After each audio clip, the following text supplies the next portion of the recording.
Mississippi, where today we're just a couple minutes away, about 15 minutes away from the first pitch to open up the Hattiesburg Regional.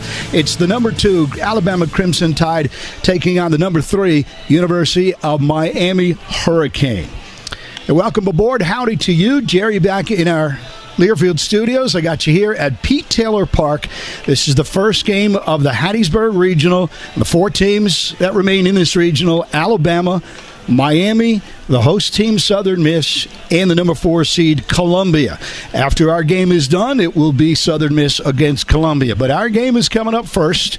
It is the University of Alabama Crimson Tide with a 41-16 record, 16-14 in the SEC, and the Hurricanes went 31-24 with a 15-14 record in the ACC. Now, if you follow baseball, if you've been around college baseball for quite some time, let's say 40, 50 years, 30 years at least, you realize that the University of Miami Hurricane, they were the blueprint standard in the 80s and the 90s, winning 4 national championships. They've been to the College World Series 25 times, and this is their 50th regional appearance. So they are a powerhouse on paper. They're a good team this year. They are beatable. When Alabama plays their best, Alabama has a good chance to get out of this region, and if they do, the next matchup would be up in the Vanderbilt region, whoever comes out alive there.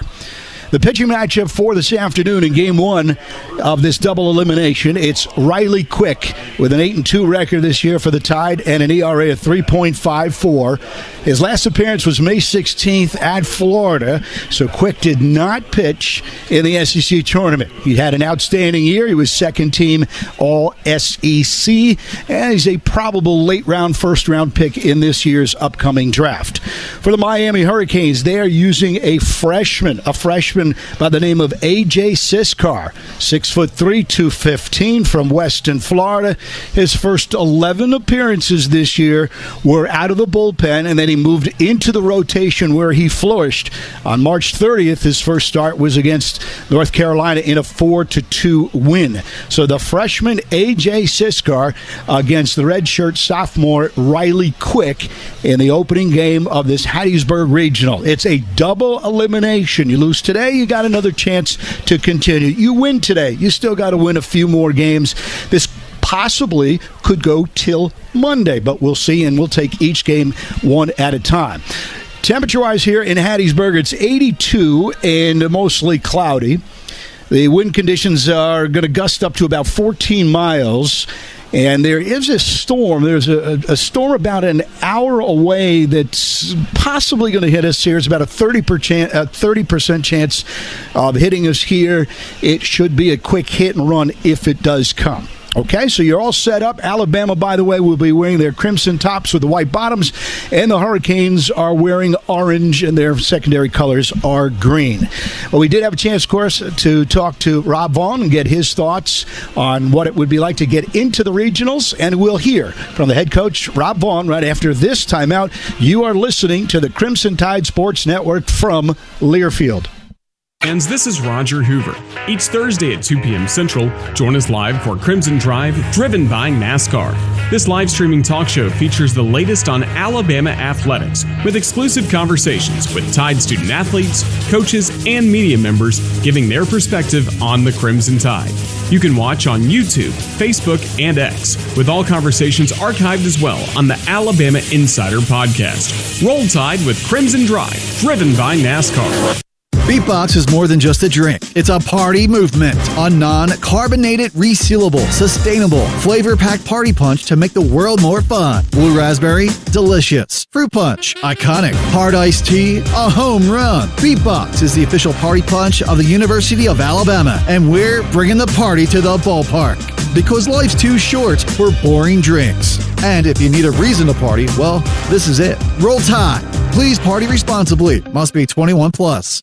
Convenience is the name of the game at the Holiday Inn Express and Suites Tuscaloosa University. Located on Veterans Memorial Parkway, the Holiday Inn Express and Suites Tuscaloosa University offers just the right amenities for a relaxing getaway or a productive business trip. The University of Alabama, Bryant-Denny Stadium, Coleman Coliseum, and the Bryant Conference Center are within 2 miles, making any visit to the Capstone convenient. Whatever you're visiting Tuscaloosa for, the Holiday Inn Express and Suites Tuscaloosa University is the perfect hotel destination and a proud preferred hotel partner of the Crimson Tide. Crimson Tide fans, this season don't lose out on your home comfort. Brown Cooling, Heating, Plumbing, and Electrical is a proud partner of Alabama Athletics and has been delivering the highest standards in home comfort across Birmingham for over 60 years. If you're looking for a great team and elite service from a quality company that cares, you can't miss with Brown in Birmingham. Score big this year with Brown Cooling, Heating, Plumbing, and Electrical. Visit brownheatingandcooling.com/specials to save on your next service. Roll Tide!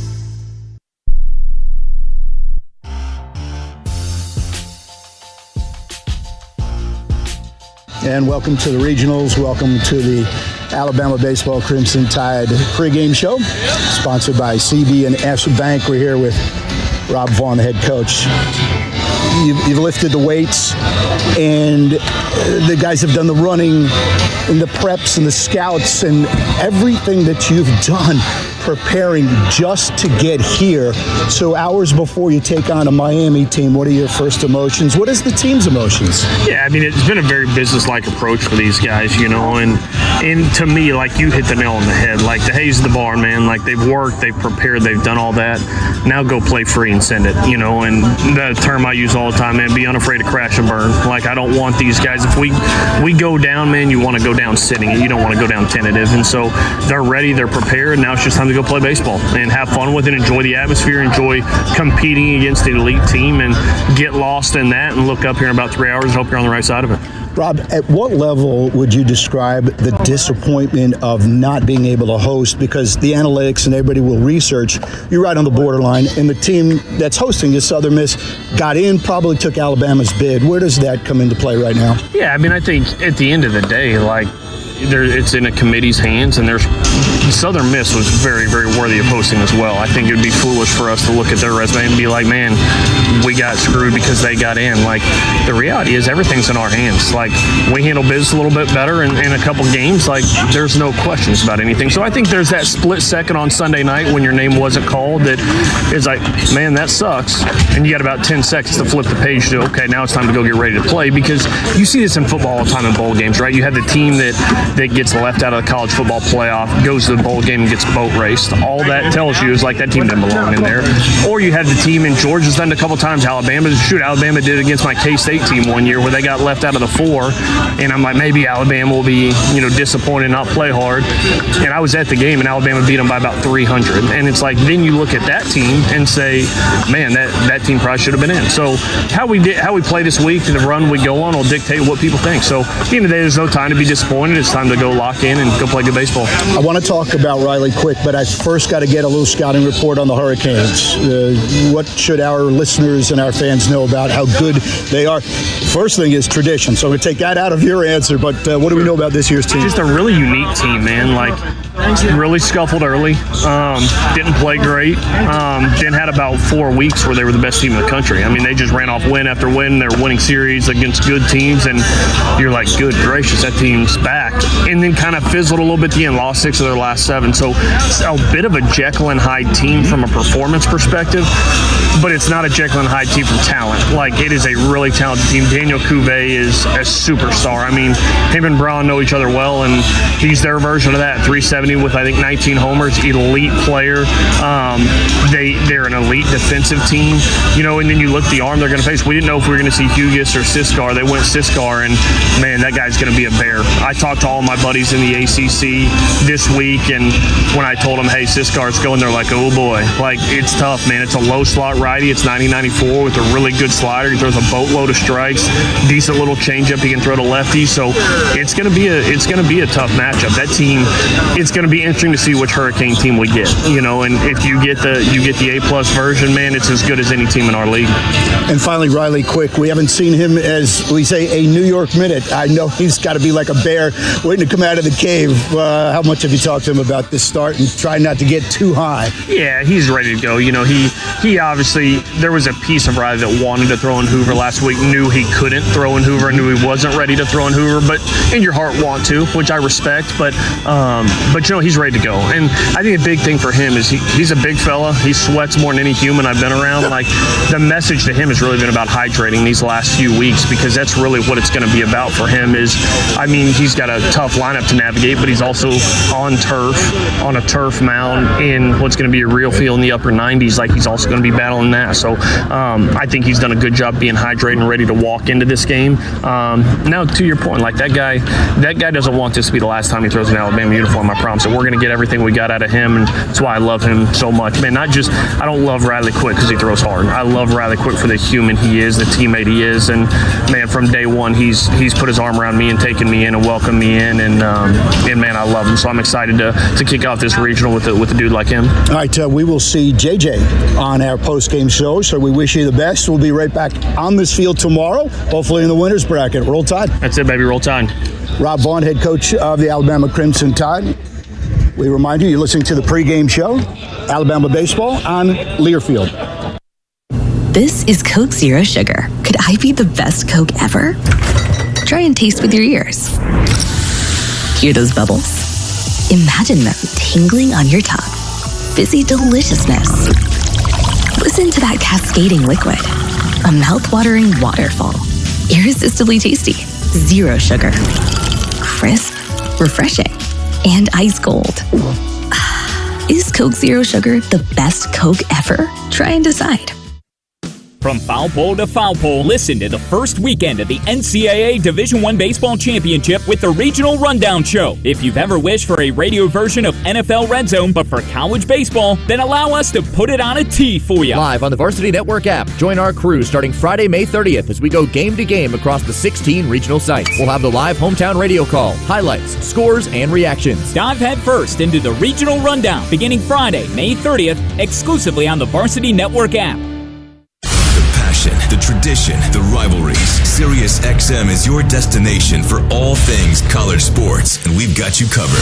On SiriusXM College Sports Radio, there's complete coverage of every major conference, including live games, plus 24/7 talk and analysis. So cheer along on the SiriusXM app and listen to your favorite team anywhere. And now you can get 3 months of SiriusXM free. Subscribe now. See offer details at SiriusXM.com/College Sports Radio 24. Too busy enjoying the summer in my sweet new Toyota. Stuck inside all day? Couldn't be me. Not during the Summer Starts Here sales event, where there are deals on the entire lineup. Try again when May ends. Toodles! Get $500 in bonus lease cash on a new 2025 Toyota Tacoma. Offer valid through June 2nd, 2025. Offer entitles $500 bonus lease cash on the lease of a new and untitled 2025 Toyota Tacoma vehicle. Bonus cash may be used only toward down payment or capitalized cost reduction on the new vehicle. See dealer for details. Toyota, let's go places. I do, and if you look at it, there is one cell that's going to hit right on top of us. I do believe, as mentioned a few minutes ago, it'll be a hit and run, where it should not be a lengthy delay, but the decision was made with the NCAA and the two teams and the two schools, and I understand it. You'd rather not start a game, let a storm get here and go through so you can play through after that, versus you start a game, you might get an inning or two in, and then you're going to lose your starting pitchers, and that's what you're trying to avoid. So, that being said, no rush right now. We're going to go through our regular per-game activity. We'll introduce you to our starting lineups presented by Coke Zero. Crisp, refreshing, and irresistible tasty. Is Coke Zero Sugar best ever? Try and decide. The Miami Hurricanes, managed by J.D. Arteaga. He's in his second year. They are 31-24 this year. They finished just one above 500 in the ACC at 15-14. Jake Ogden will lead off and play short. Max Galvin, the left fielder, is batting second. Hitting third is Daniel Cuvey, their best player. He's at third. Dorian Gonzalez batting fourth and playing second. Derek Williams, the DH, bats fifth. Renzo Gonzalez, the first baseman, is hitting 6th. Batting 7th is Tanner Smith, the catcher. Hitting 8th is Fabio Peralta, the right fielder. Batting 9th will be Michael Torres, the center fielder. And on the mound today for the Hurricane, it's A.J. Siskar. He's a freshman who finished the year at 5-1 with an ERA of 3.77. He made 19 appearances, 8 starts. In 57 and a third innings, he pitched allowed 43 hits while striking out 56 and walking only 14. A big arm for A.J. Siskar, whose first 11 appearances this year were out of the Hurricane bullpen, and then after that he moved into the rotation on March 30th. He'll face a lineup that looks like this. Rob Vaughn in Alabama eclipsed the magic 40-win mark, 41-16. And the record in the tough SEC is 16-14. Bryce Fowler will lead off and play right. Justin LeBron, a North Miami native, will bat second and play short. Cade Snell will be in left field and batting third. Richie Bonamolo, the center fielder, hits cleanup. Will Hodo, the first baseman, bats fifth. Miami native and former Miami Hurricane Jason Torres batting for the Crimson Tide sixth and playing third. Brady Neal gets the start behind home plate. He's catching. Batting eighth is Brennan Norton, the second baseman. Hitting ninth is the DH Coleman Mizell. And the Tide today will feature their best pitcher, all SEC second team, Riley Quick, 8-2 this year with an ERA of 3.54. And when you look at where he was a year ago, this has just been a remarkable season. Quick had Tommy John surgery after one start last year, rehabbed the entire year. He was on a very limited pitch count early in the season, and then when finally sprung loose, he became one of the best pitchers in the SEC. A big kid at 6'6", 245, redshirt sophomore from Trussville, Alabama, second team all SEC, and he will lead Alabama hopefully in this region, as he has not pitched since May 16th, so he's raring to go, and a guy with a big-time fastball, slider, and a changeup, and Quick certainly has the makings and is projected to be a late first-round pick in this year's 2025 baseball draft. All right, let's catch up, breath, and remind you, this is the Hattiesburg Regional. This is a double elimination. One loss does not send you home, but two losses do.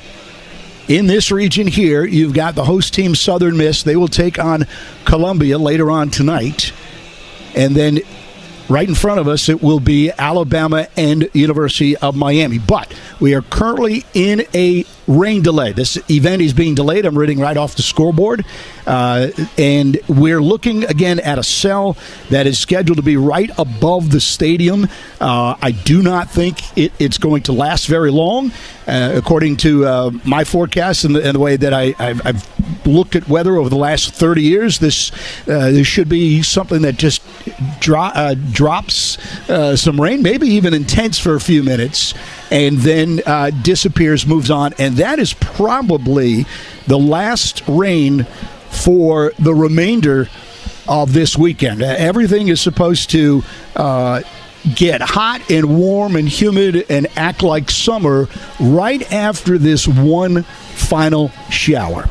All right, light rain is happening here at the ballpark. They're looking here, I'm reading, and they're thinking that it will stop in about 15 minutes. As I speak right now, there is a pavilion down the left field line, and that is where the Alabama players are. Miami's got a couple of guys playing pepper, a couple guys playing catch. Most of their guys are in their dugout, which is on the first base side. Alabama, the home team of the higher seed, will be on the third base side. All right, so we take a look at our clocks together, and Central Time, we're looking at about 2:04. And I think the smart thing to do is to check back. Let's go 5, 10, 15, probably at about 25 minutes. 25 minutes. Let's check back in with all of our stations across the network at what would be 2:25 Central Time. Jerry, is that okay with that? Okay. All right, we'll go with 2:30 to make it a little bit easier. Let's go to bottom of the hour stations. Bottom of the hour, as we call it in radio, at 2:30 Central Time. We will get this. We will give you an update. Is what we will do. Right now, it's 2:05. We're in a rain delay, probably 15, 20 minutes more. So let's take it at 2:30. 2:30. I'll talk to you in approximately 25 minutes. This is Kurt Bloom from Hattiesburg. It's the Hattiesburg Southern Miss Regional. This is the Crimson Tide Sports Network from Learfield.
Nothing in one here to Andre Martinez.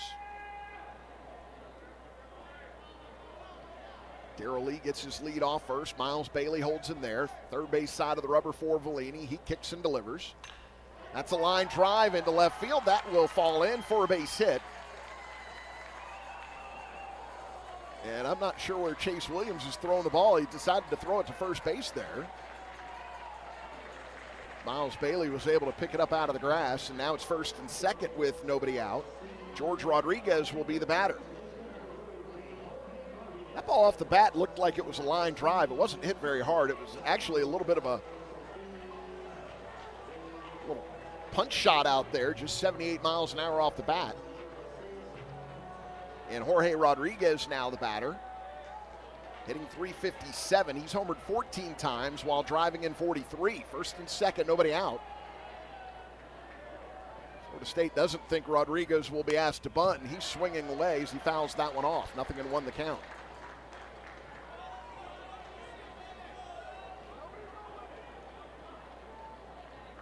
So an infield single and a little handle shot has put runners at first and second. We're in the top of the first. Vellini sets. And that one is grounded foul. So nothing in two the count.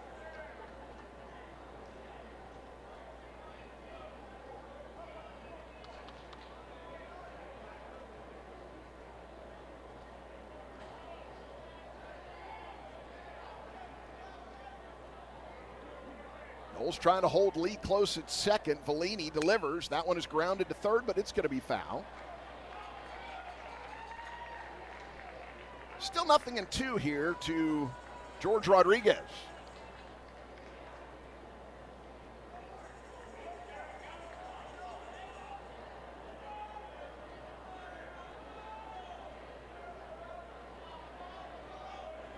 Vellini has his pitch call in, and another 0-2. And that one will bounce in, gloved by Carnes. He comes up ready to throw, but Lee back to the bag. Ball and 2 strikes.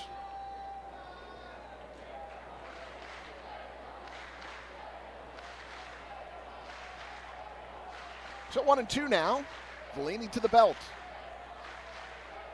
He kicks and the pitch. Fly ball to left. Chase Williams drifting back. A little shy of the warning track. He's under it. Will make the grab. Lee will tag and head to third base. Throw coming in. Not going to be in time. They throw over to second, where Martinez was tagging and heading from first, but both runners are going to be safe. And now one out with runners at second and third. That will bring up Amani Newton.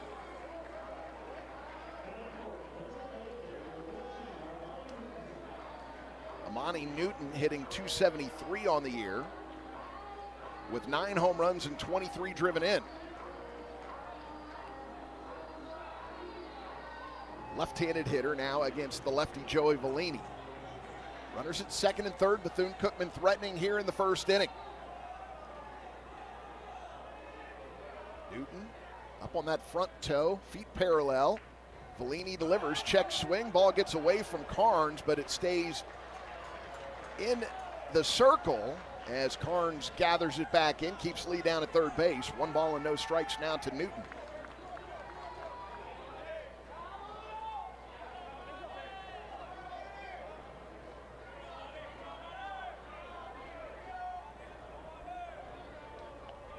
Ball and no strikes. That one is grounded towards first, but foul. And now it's a 1-1 count.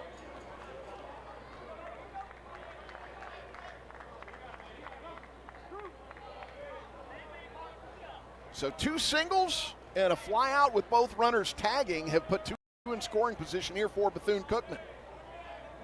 Vellini now the 1-1 pitch. Curveball in there for a strike, and the count is 1-2.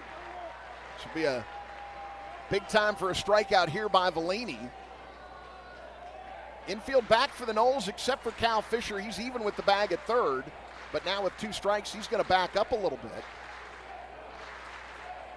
2 strikes takes the squeeze out of play.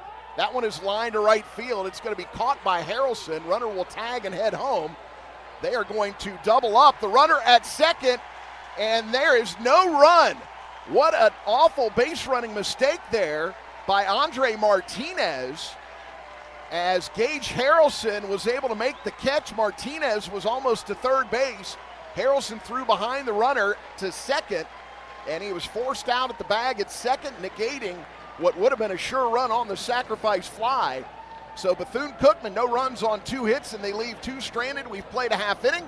Bethune-Cookman, nothing. Florida State coming to bat. You're listening to Seminole Baseball from Legends. Love fishing? Get hooked at the Gage Pittman Memorial Rockin' Reds Tournament in Panacea on June 7th and 8th. Join the best fishing tournament out there for 100% payout, jackpots, and fun. Late registration and captain's meeting will be on Friday, June 6th from 5 p.m. to 7 p.m. in Woolly Park. Get your red snapper or redfish boat ready and visit www.gagepitmanmemorial.com for registration and more info on the Gage Pittman Memorial Rockin' Reds Fishing Tournament, sponsored by Panacea Waterfront and iHeartMedia. Do you need a latch, roof vent, or even a water pump for your RV? Highway RV has a wide range of parts and accessories, from wheel chocks to backup cameras and everything in between. Pick up one of our complimentary catalogs and check out what we have. If we don't have it in store, we can get it for you. Highway RV can take care of all your RV needs, from regular maintenance, collision and bodywork through to custom remodels. We can do it all. Call Highway RV in Cairo, Georgia for all your RV repairs, parts and accessories. 229-397-0311. Family service with a smile.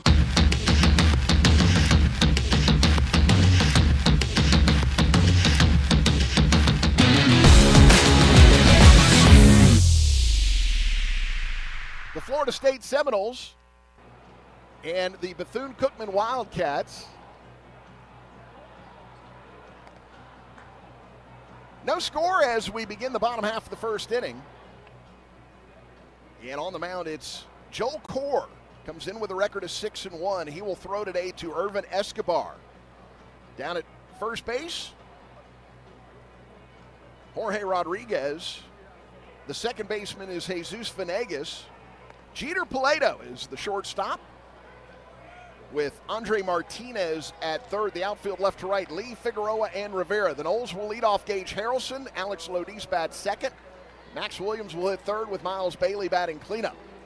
Cal Fisher hits behind Bailey in the 5-hole with Farrow hitting sixth. Bottom third of the lineup, Chase Williams. James Hankerson Jr. batting eighth in the DH spot, and then Hunter Carnes hitting ninth. As the Noles come into this ball game, 3-14 on the season. Overall as a team, it looks like we've got an issue with the pitch calling device for the catcher, Irvin Escobar, so they'll get that switched out. Champion Auto is famous for offering the best interest rates, the lowest payments, and having the friendliest staff. Stop by the local dealership on West Tennessee Street or shop online at championautofl.com. Johnny Hernandez, the head coach, out with a little assist there. And Irvin Escobar back behind the plate, so we are ready to get this bottom half of the first underway. Noles with a huge break there in that top half. Base running mistake by Bethune-Cookman cost the Wildcats a run, so we are scoreless here as Gage Harrelson takes ball one low and outside. Harrelson batting .338, 5 homers, 39 driven in. Hits that one in the air towards left. Giving chase is Lee in foul territory. He'll make the catch. Harrelson is retired. There's one away. That'll bring up Alex Lodis.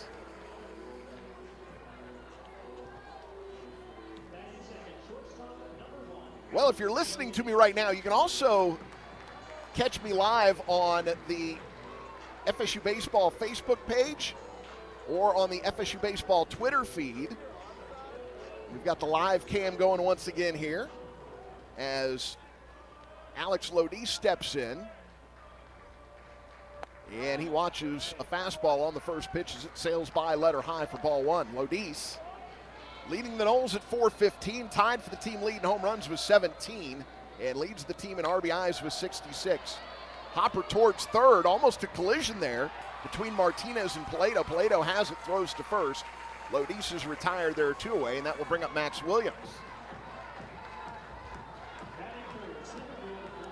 So Max Williams steps in.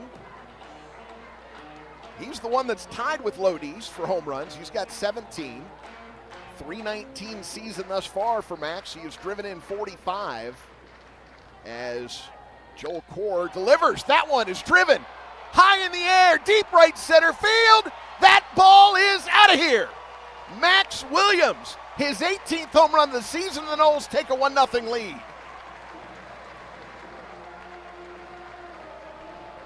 And the guy who delivered all postseason last year has picked up where he left off last June. He had 14 home runs in his sophomore campaign. 5 of them came in the postseason. And he starts off his 2025 postseason with a line drive shot over the screen in right center field. And that will bring up Miles Bailey. Give Max 18 home runs and 46 driven in now. 32 home runs in his FSU career. As Miles Bailey now swings and misses at a slider first pitch there from Joel Core. Nobody on, 2 outs. Noles lead 1-0. Joel Core, a 6', 195-pound sophomore right-hander out of Orlando, as he misses on the next pitch here to Miles Bailey. Central Point Christian Academy for Joel Core. And he pitches to the imposing Miles Bailey as Bailey takes another ball low and inside this time, 2-1 the count. Bailey now sits at 15 homers. He's just now tied with Max Williams, 46 RBIs. Bailey hitting .317 in his freshman campaign. 2-1 pitch, and that will miss inside. 3-1 the count.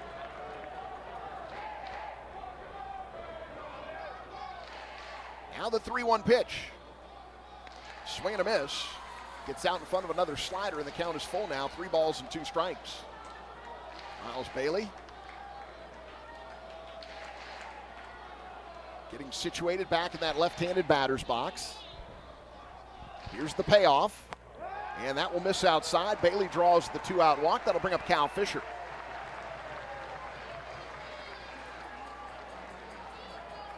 So Cal Fisher now hitting an identical .317 to the guy who precedes him in the lineup, Miles Bailey. Fisher's homered 7 times. He's driven in 35 this year. And he will step in here to face Joel Core. 6-1 record, ERA of 4.81 in 12 starts and 13 appearances. He's got a complete game. He had a 7-inning no-hitter earlier in the season as he misses on the, nope, that's called a strike, sorry. Nothing and 1 the count here to Cal Fisher. 71 strikeouts in 67 and a third innings. Batters hitting .247 against Core. He's allowed 63 hits while walking 26. The 0-1 now to Fisher. Lays off that one, and that's called a strike. Curveball, lower outside corner there. Max Williams home run, 399 feet, 110 miles an hour off the bat. The only question on that one was it going to get high enough to get over the screen. As Fisher swings and misses, and the side is retired. But the Noles take a 1-0 lead off the home run by Max Williams. We head to the second. You're listening to Seminole Baseball from Legends. Champion Auto continues to be the fastest growing used car dealership in the Big Bend. This is not by accident. It's because they have over 150 quality trucks, cars, and SUVs to choose from, so you are sure to find the vehicle you like. The Champion Finance team is famous for finding the best interest rates and getting you the lowest payments possible. Champion Auto has the nicest people, making your car buying experience the best. So stop by the dealership today on West Tennessee Street and always open at championautofl.com, where our brand is quality. Hey Seminole fans, this is Eric Llewellyn, voice of FSU Baseball. Are you tired of sleeping hot? ChiliPad has a solution for that. ChiliPad works with your existing mattress. It's a temperature-regulated, water-based mattress topper that precisely controls your bed temperature from 55 degrees to 115 degrees. Visit www.sleep, that's sleep.me/Seminoles, and see why ChiliPad Bed Cooling Systems are the official bed cooling partner of Florida State Athletics. That's sleep.me/Seminoles. This is Florida State Baseball.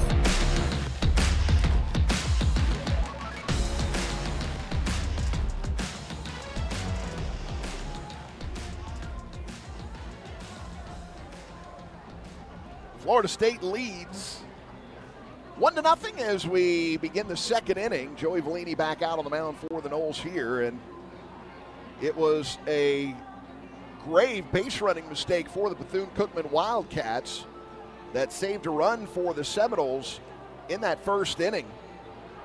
Had Darrell Lee at third, Andre Martinez at second with 1 out, and Amani Newton lined one to Gage Harrelson. Harrelson squatted down, caught it low to the ground, and I assume that Andre Martinez didn't think he was going to catch it, as Martinez did not tag. He went straight to third base. Lee tagged and went home. And then Harrelson threw to Lodis, covering the bag at second to force out Martinez, and that negated the run by Lee on the sacrifice fly. So the Noles were still in a scoreless game when Max Williams homered over the screen in right center field, as the first pitch to Venegas is skied to left field, and Alex Lodis all the way out there and left catches it right next to Chase Williams. I don't know if Chase Williams lost it in the sun or what, but Lodis just made a catch that would very much normally be the left fielder's ball. Yeah, he lost it in the sun. Well, the Noles fortunate there that Lodis hung with that one, as Venegas flies out to the shortstop in left field, and that'll be Irvin Escobar. Escobar, 278 hitter with 1 homer and 21 driven in on the season. As Fellini, the windup and the pitch, he'll miss outside with a fastball in the first offering here to Escobar. Fellini in the first inning, 15 pitches. Gave up a high chopper that nobody could get to in time to get Lee, and then a little handle shot to left field, as that one is lined, and a diving catch by the Defensive Player of the Year in the Atlantic Coast Conference, as Alex Lodis flashing leather, and there are 2 outs. And that is going to be our SWAT Barbecue smoking moment of the game. SWAT Barbecue, cook slow and serve fast. Alex Lodis, a diving catch on the line drive. And now Joey Vellini has 2 outs off of 3 pitches here in the top of the second. 1-0 Noles lead.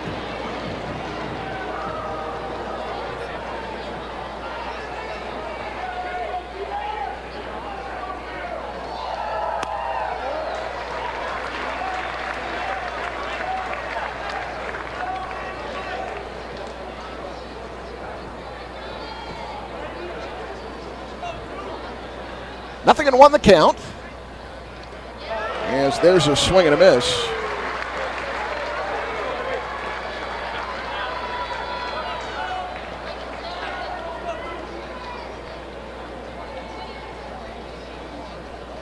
0-2 now.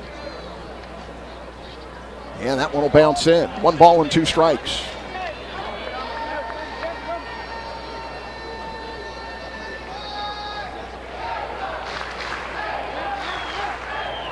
Jeter Paleto, the batter, hitting .329. He's homered 6 times. Vellini, the 1-2 pitch. Swing and a miss. Might have caught a piece of that one, but hung on to by Carnes as Vellini sets down the Wildcats in order here in the second. We head to the bottom half. Florida State 1, Bethune-Cookman nothing. You're listening to Seminole Baseball from Legends. For 48 straight years, Ford F-Series have been the best-selling trucks in America. We got here by engineering breakthrough technology, redefining built Ford tough, and never settling for second best. But what's really made Ford F-Series the #1 selling trucks in America is you. Ford F-Series, built Ford tough. Based on 1977 to 2024 calendar year total sales. Okay, so they say love is patient, love is kind, blah, blah, blah. But let me tell you, love is meeting the internet of your dreams. So it may sound crazy, but with MetroNet's ridiculously fast fiber network, you'll learn to love your internet. They deliver the best possible experience, period. You can binge watch till your heart's content, game, and work from home all at the same time without buffering or lag. Shouldn't you love your internet? Sign up online at metronet.com.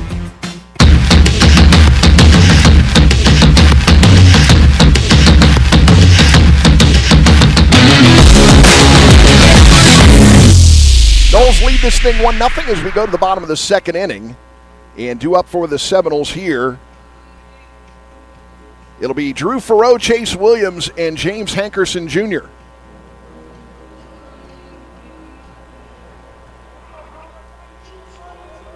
So Drew Faroux stepping in. Joel Core in that first inning.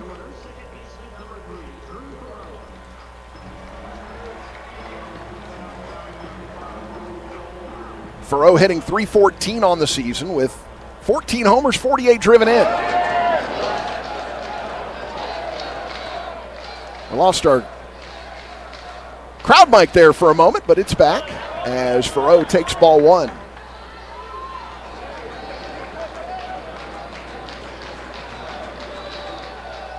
.14 pitches in the first inning for Core. That one is in the air to left. Darrell Lee running in on it. He'll make the catch. Faroux is retired. There's one away. That'll bring up Chase Williams.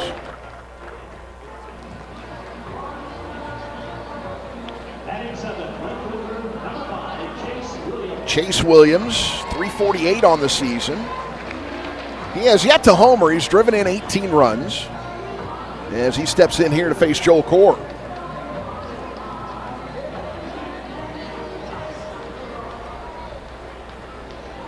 Core, the windup and the pitch. Line drive, right center field. Does it have enough? It's out of here! Chase Williams, his first home run of the season. And the Noles take a 2-0 lead. Look, I don't want to take credit for that one, but I may have to take credit for that one.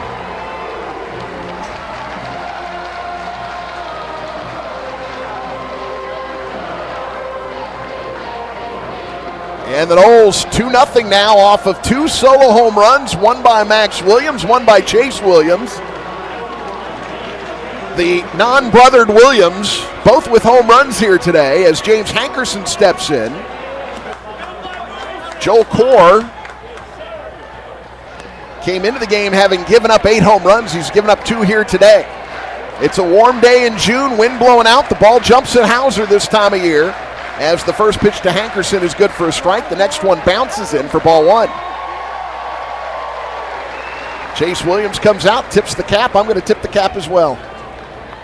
I don't have a cap on right now, but I'll pretend I tip it. As that pitch will miss low and inside, 2-1 now to Hankerson. I may have to wear one on Sunday. Depends on the uniform choice for the Noles on Sunday. As Hankerson swings and misses, 2-2 the count. James Hankerson Jr., .289 on the season, 2 homers, 8 runs driven in. 2-2 pitch. Checked his swing as that one missed low and inside. 3 balls and 2 strikes now the count here to James Hankerson. Hankerson, the redshirt freshman out of Tampa, he's ready. Core delivers, and that's going to miss. Hankerson draws the walk, and that will bring up Hunter Carnes.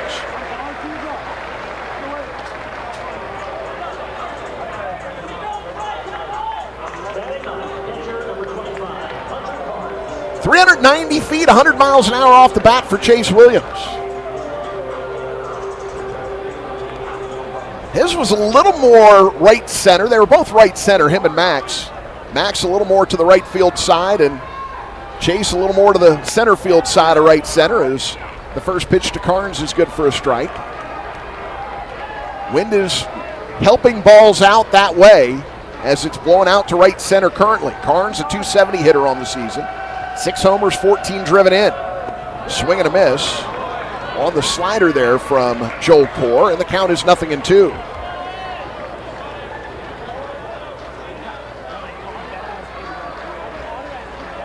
Carnes ready. Core from the stretch with Hankerson at first. He's held there by Rodriguez. Core kicks and fires. Misses up and into Carnes. Ball and 2 strikes.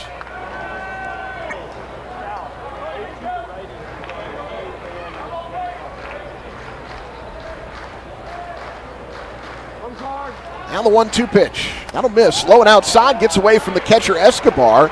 Hankerson will move down to second. And now Carnes has a runner in scoring position here. Noles lead at 2-0. We're in the bottom of the second inning. Regional play in Tallahassee.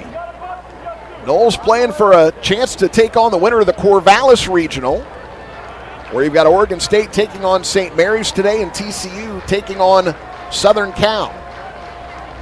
2-2 pitch. And that one is fouled off. Carnes, you could tell, was using a keep me alive swing there. Just try to smack that foul and get another opportunity on a pitch close to the zone. Maybe not a strike, but too close to let go by. Another 2-2 pitch here from Core. This one bounces in, blocked by Escobar. Count is full. Joel Core went full to James Hankerson Jr. before he walked him. Hankerson now down at second after a wild pitch. Payoff pitch now to Carnes. And that one almost hit him. Carnes gets out of the way. He heads down to first. And now we're back to the top of the order as Gage Harrelson will step in. Gage Harrelson, not a part of the team here in Tallahassee last year. He was at Texas Tech. No postseason action for him last year, but he does have postseason experience. Went 5 for 14 with the Red Raiders 2 years ago when he was a freshman All-American. Thought about bunting his way aboard there, but pulled the bat back, did not offer it. A slider that caught the inside corner, 0-1 to Harrelson. He's 0 for 1 in this game with a fly out to left field. Paleto trying to keep Hankerson close at second. Big gap on the left side there between Paleto, the shortstop, and Martinez, the third baseman, as Harrelson fouls a pitch off. 0-2 the count. He's back in, gives the play to tap. Core sets, takes a look at Hankerson, now delivers. And that will miss high and outside, and the count is 1 ball and 2 strikes. Harrelson came into the game hitting .338. He's homered 5 times while driving in 39 runs. 1-2 pitch. Thought about it, never really got the swing going as it missed down low, and the count is even now at 2 balls and 2 strikes. Harrelson also hitting a robust .393 when he's got a runner in scoring position. He's got that with Hankerson. 2-2 pitch. This is up high, and the count is full. So now, he went full to Hankerson, then full again to Carnes after getting ahead 0-2 to Harrelson. Core goes to 3 balls and 2 strikes now with 1 out to Harrelson. And that one is swung at and fouled off. Carnes did the same thing on his first 3-2 pitch. Fouled one off. I think Harrelson's was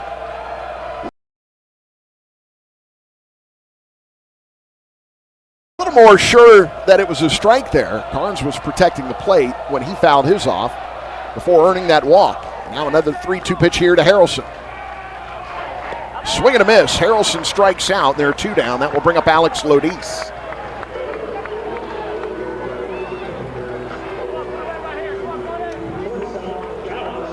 Lodis grounded out to short his first time up. 2 spectacular defensive plays for the Defensive Player of the Year in the Atlantic Coast Conference last half inning. Caught a fly ball that would normally be the left fielder's ball, but Chase Williams lost it in the sun. Then he made a diving catch on a line drive against the very next batter. Steps in here to face Joel Core. Runners at first and second. Lodis grounds one towards Ty McGahee, the third base coach, who skips out of the way. And the count is 0-1 to Lodi. McGahee, the third base coach, in his second year on staff. Brad Vanderglass, the first base coach. He's in his third year at Florida State as Lodi swings and misses at a slider up in the zone, and the count is 0-2. Lodis has hit in 10 consecutive games currently for the Noles, as he awaits the 0-2 from Core. And he swings and misses.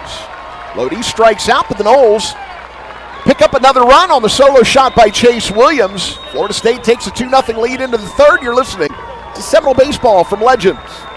Behind the scenes of Seminole Athletics, there is a community of supporters who pledge their personal resources to provide all teams with the greatest opportunity for success. That community is Seminole Boosters. Seminole Boosters is the largest source of funding for Florida State athletics and serves as the difference maker for our athletic program.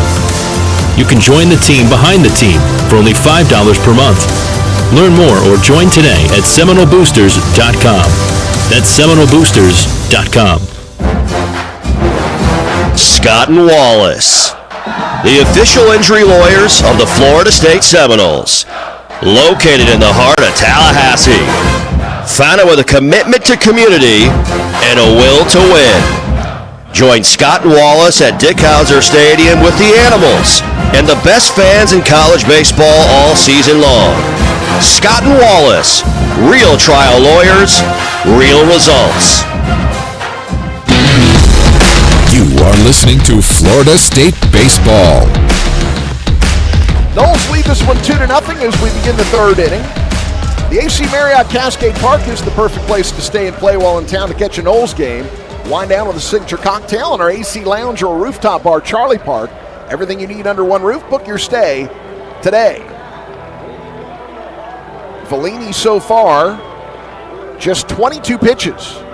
Had a 7-pitch, 3-up, 3-down second inning. Did the redshirt junior out of Jesuit High School in Tampa, Florida, a transfer from the University of South Florida. And now he'll face the 8, 9, and 1 spots in the Bethune-Cookman lineup. Other games going on presently around the country. North Carolina hosting in Chapel Hill. They won 4-0 over Holy Cross as they played the early game in their regional. They threw their ace, Jake Knapp, today, so they'll go with Jason DeCaro tomorrow against either Oklahoma or Nebraska, whoever wins the second game there. As Vellini now facing Sergio Rivera. Rivera takes ball 1 down low. Rivera hitting .316 on the season, 3 homers, 34 driven in. How about this one? In the Conway Regional, that's Coastal Carolina hosting. East Carolina knocks off the Gators. That one is lined to left. Coming in on it is Chase Williams, but he won't get to it as it will bounce in front of him. A leadoff single here for Rivera, and that will bring up Daniel Figueroa, who leads this team with a .367 batting average. 11-6 the final in Conway. East Carolina defeats the Gators, so Florida knocked into the losers bracket. Again, 4-team regionals. You play double elimination until there's 1 team left without 2 losses. Texas, they're hosting Houston Christian in Austin. They're up 2-1, bottom of the 5th. Southern California has a 1-0 lead on TCU out in Corvallis. Again, that's the regional that Florida State and Tallahassee are matched up with, as Figueroa takes a cut at the first pitch and taps one foul, 0-1 the count. Florida State leads 2-0 here in Tallahassee. Miami and Alabama are just underway. They are playing in Hattiesburg. Southern Miss the host there, no score, bottom of the first. Top of the second in Fayetteville, Arkansas. The Razorbacks hosting. They're currently tied with North Dakota State. Shout out to my man Jeff Colhane. North Dakota State. 2-2. They're only in the top of the second there, but don't mind that score at all. Cincinnati leads Wake Forest 10-5 in the seventh. That one is lined back up the middle, a base hit here for Figueroa, and that will put runners at first and second now with nobody on. Darrell Lee will be the batter. Well, we saw Bethune-Cookman get into this situation in the first inning, and then a base running mistake cost him a run. Back-to-back singles. Now Darrell Lee, who's 1-for-1, steps in.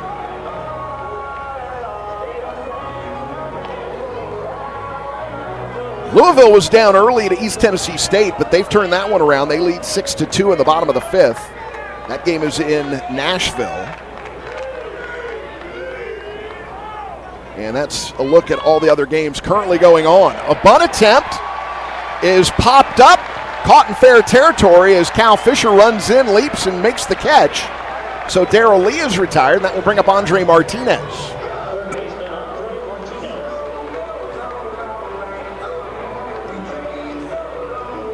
Martinez, little handle shot single out to left field his first time up.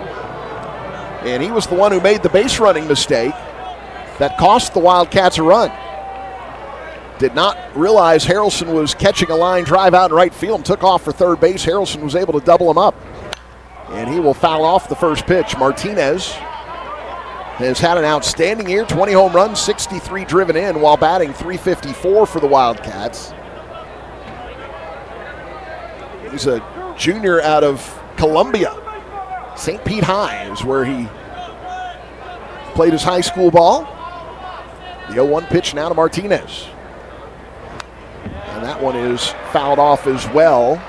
0-2 the count.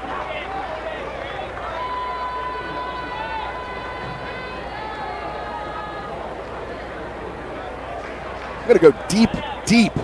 St. Pete High, Florida State Seminole. Austin Wood. Pitched back in the late aughts. The 0-2 pitch. That's in the air towards right. Slicing foul that will get into the right field bleachers.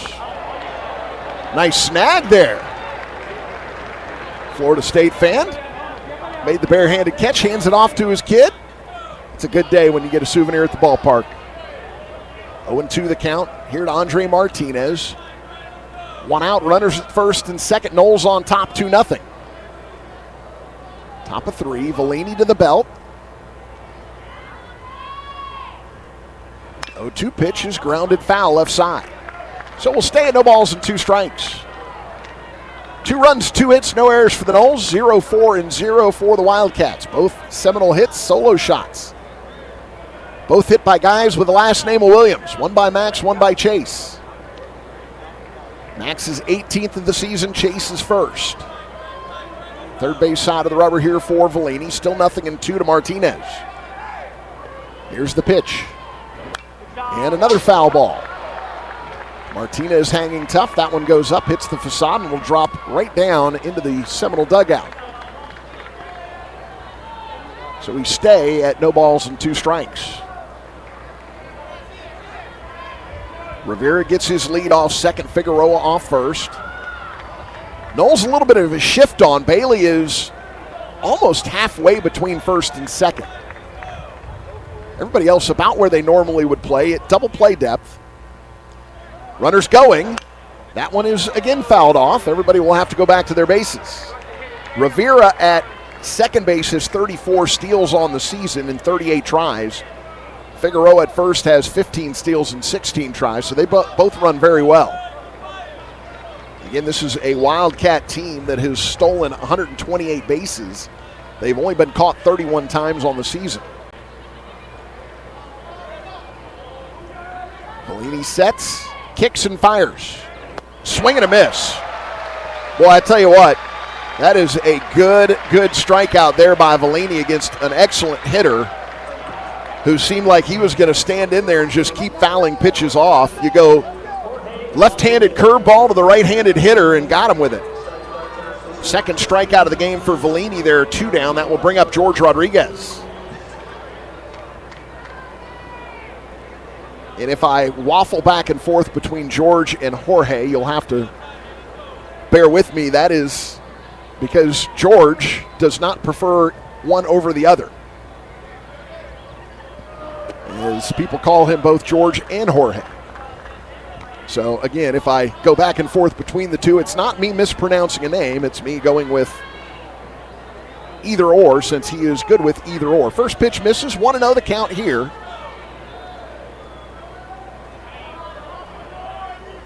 To Rodriguez, and that one catches the inside corner for a strike. 1-1 the count. He flew out to left field his first time up. Right-handed hitter here against Joey Vellini.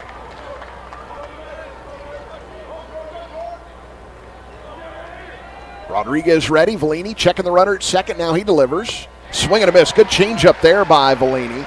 And the count is 1-2 strikes. Started that changeup at the outside corner and then just drifted away from the hitter Rodriguez as he swung at a pitch that ended up being out of the zone. 2 strikes. Do you go back to the changeup here, or do you go in on the hands with something? See what Mike Capozzi decides to do. Runners going. Here's the pitch. Fastball up high, no throw. Both runners safe. And the count is 2 strikes.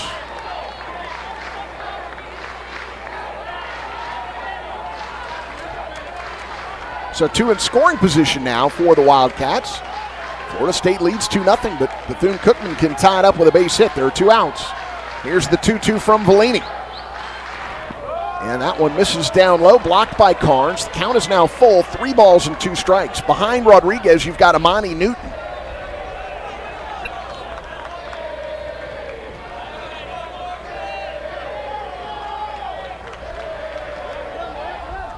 Scoreboard has Amani Newton up on as the batter, but it is Rodriguez hitting currently. Here's the payoff. That is going to drop in, and Bethune-Cookman is going to tie this ball game up. It's a 2-2 score here in the top of the third inning. 2-run single by Rodriguez. And the Wildcats with a runner at first here as Amani Newton steps in. Newton lined out to Gage Harrelson last time up. Left-handed hitter against the lefty Joey Vellini. And now Mike Capozzi is going to come out and have a word here with his left-handed starter. Mike Capozzi, in his second year on staff, came to Florida State by way of Dallas Baptist, but he's a Tallahassee native. Played his high school ball at North Florida Christian, spent time at Tallahassee State College before getting drafted by the Angels. Seminole fans these days, you need fast, reliable internet. You need MetroNet 100% fiber internet with speeds up to 5 gigs. MetroNet customers get unlimited data, no long-term contracts, and industry-leading customer care. Say goodbye to slow, frustrating internet. Say hello to the ultimate online experience from MetroNet. Visit metronet.com today and love your internet.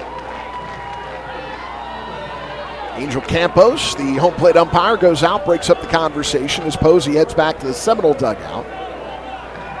And now he'll have a left-on-left matchup here with Amani Newton. Newton, a 6'2", 200-pound junior out of Fort Pierce, John Carroll High School, and then started his college career at Florida Gulf Coast University. Checks his swing on a fastball too far inside, but he did stop it in time as they appealed down to third base, and Chris Gonzalez said Newton did not go around. Newton back in that left-handed batter's box. He gets up on that front toe as he awaits the pitch. Vellini delivers, swing and a miss. Good slider there from the big lefty, and the count is 1-1. Flags at half-mast today. If you're just tuning in, John Thrasher, longtime president of Florida State University, prior to Dr. McCullough, passed away earlier today. That's called a strike at 81 years old. We had a moment of silence before the game for President Thrasher.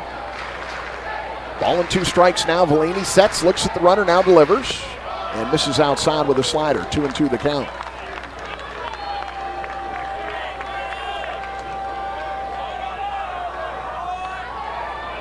Newton back in the left-handed batter's box. Vellini has his pitch call in from Posey. The 2-2 offering. And that one is off the bat, slicing foul. It got over the head of Cal Fisher and ended up foul, rolls down, hits the tarp where one of the bat girls will retrieve it. And we stay at 2 balls and 2 strikes with 2 outs and a runner aboard. 2-2 ball game. A lot of 2s in play right now. Knowles with 2 solo shots. Max Williams and Chase Williams. Bethune-Cookman a 2-run single. Another 2-2 pitch, just misses, and the count is full now, 3 balls and 2 strikes. That looked like a pretty good pitch. Crowd here at Hauser let out a moan of disagreement with Angel Campos. So now the payoff here from Vellini. He's to the belt. Couple of looks at the runner now. He'll throw over to first as Bailey holds Rodriguez over there. Rodriguez is the one guy in the lineup that does not have a stolen base for Bethune-Cookman today and has not attempted one on the season.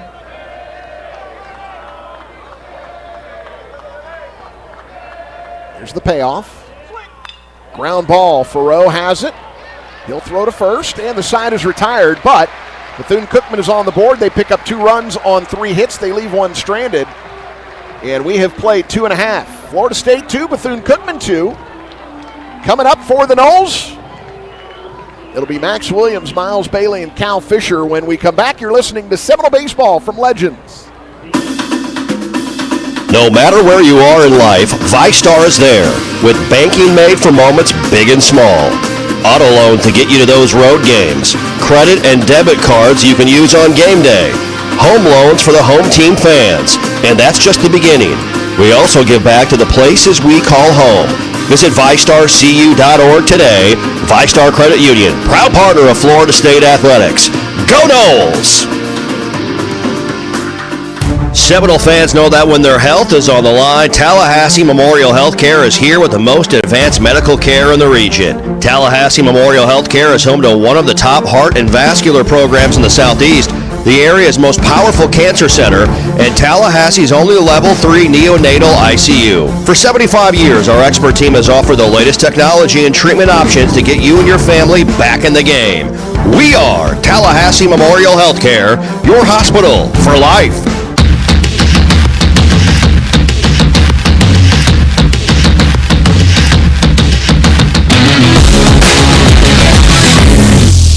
Florida State coming to bat here in the bottom of the 3rd inning. Joel Core back out on the mound for the Wildcats of Bethune-Cookman.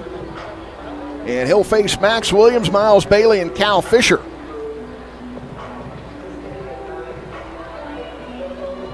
When I was getting ready for this game this week, I thought we might see Edwin Sanchez.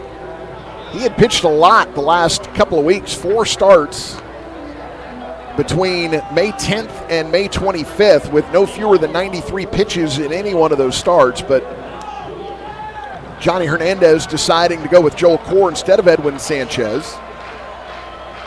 And Core's pitched well so far. He's given up 2 hits, both solo home runs, as Williams swings and misses at the first offering. 2-2 ball game here. And I think we're going to get pulled off the field here.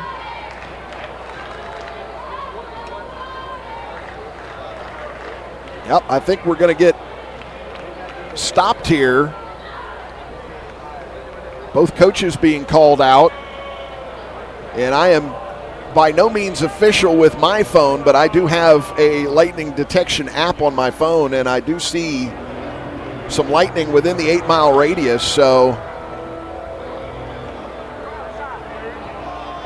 everybody coming off the field, we are now in a lightning delay. So lightning delays, once again, the NCAA rules in this.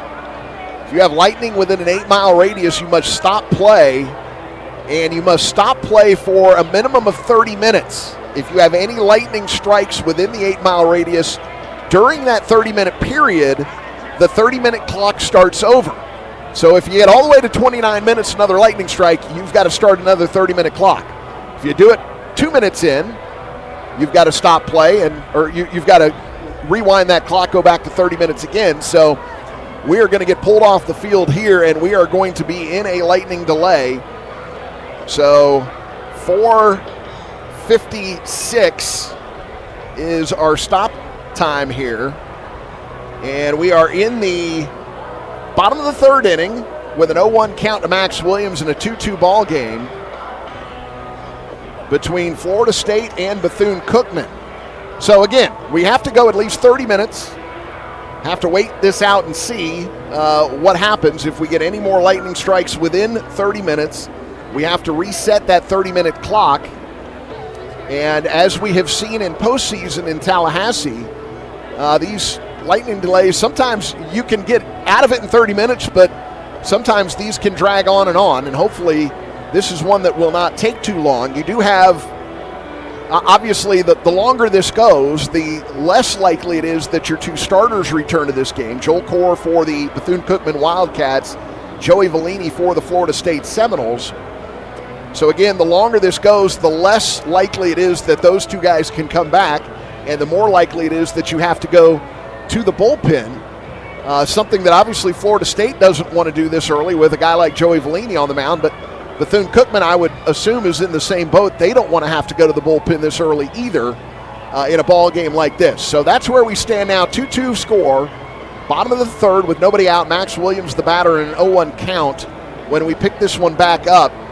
Stay tuned here. We'll give you updates as soon as we know something. But again, this is a case where we have to wait 30 minutes. So updates during that 30-minute time period may not actually be very frequent. So keep it here, and we'll send it back to the studio for regularly scheduled programming, and we'll come back on when we are able to get this game back underway. You're listening to Seminole Baseball from Legends.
An Oval Office send-off for Elon Musk. I'm Lisa Brady, Fox News. As the Tesla and SpaceX CEO wraps up his 130-day term leading the Department of Government Efficiency. Elon Musk's term as a special government employee has come to an end. He stepped forward to put his very great talents into the service of our nation, and we appreciate it. President Trump says Musk led the most sweeping and consequential government reform program in generations, touting savings identified by Doge.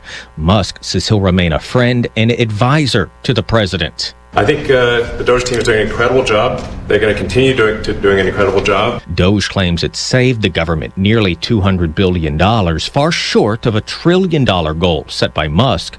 But the billionaire says he believes that goal can still be reached as cuts are made permanent over time. Fox's Jared Halpern at the White House. Former President Biden says he's optimistic about his prostate cancer diagnosis, adding he's decided on a treatment and that he's feeling good. One reporter told him there are questions about his mental and physical capabilities while he was in office. You can see that. I'm mentally incompetent and I can't walk and I can beat the hell out of both of them. He was told there are also some Democrats who now question whether he should have run for re-election in the first place. Why didn't they run against me then? Because I'd have beaten them. He said he had no regrets, that he's proud of his record and would put it up against any other president. Fox's Jessica Rosenthal, the former president making his first public remarks since the cancer diagnosis. House Republicans are investigating some of his former aides. Just getting word Loretta Swit has died. The Emmy winner, best known as Major Houlihan on the pioneering TV series MASH. Her publicist says Loretta Swit died at home in New York City today, likely from natural causes. She was 87. A mixed finish to May on Wall Street. The Dow up 54 at the bell. America is listening to Fox News. Connect to Fox News Audio on the Fox News app. Listen to hear your favorite hosts like Brian Kilmeade, Jimmy Fallon, and Guy Benson standing up for what's right, live and via podcast. Just click listen, then swipe right and hear the latest news updates on your time. And scroll down to hear the latest podcasts from Fox News. And it's even easier to listen in the car with Apple CarPlay and Android Auto. Get programming alerts and notifications. Fox News Audio is on the Fox News app. The voices America trusts. Download it now. It's time to take the quiz. It's 5 questions in less than 5 minutes. We asked people on the streets of New York City to play along. Let's see how you do. What is the name of the coffee shop in the sitcom Friends? Mel's Diner. Central Perk. The answer? Central Perk. Either way, you can always try again tomorrow. Take the quiz every day at thequiz.fox, then come back here to see how you did. And thank you for taking the quiz. President Trump offering hope to resolve trade issues with China while also accusing Beijing of violating a recent agreement. But I'm sure that I'll speak to President Xi and hopefully we'll work that out. But yeah, there's a violation of the agreement. China is accusing the U.S. of discriminatory restrictions. President Trump has paused higher tariffs on China, so far not saying that will change. The Michigan governor says President Trump agreed not to pardon convicted kidnapping plotters after reports he's considering it. After President Trump told reporters Wednesday that he'll take a look at pardoning men convicted in a plot in 2020 to kidnap Michigan Governor Democrat Gretchen Whitmer, saying, "It's been brought to my attention. I did watch the trial.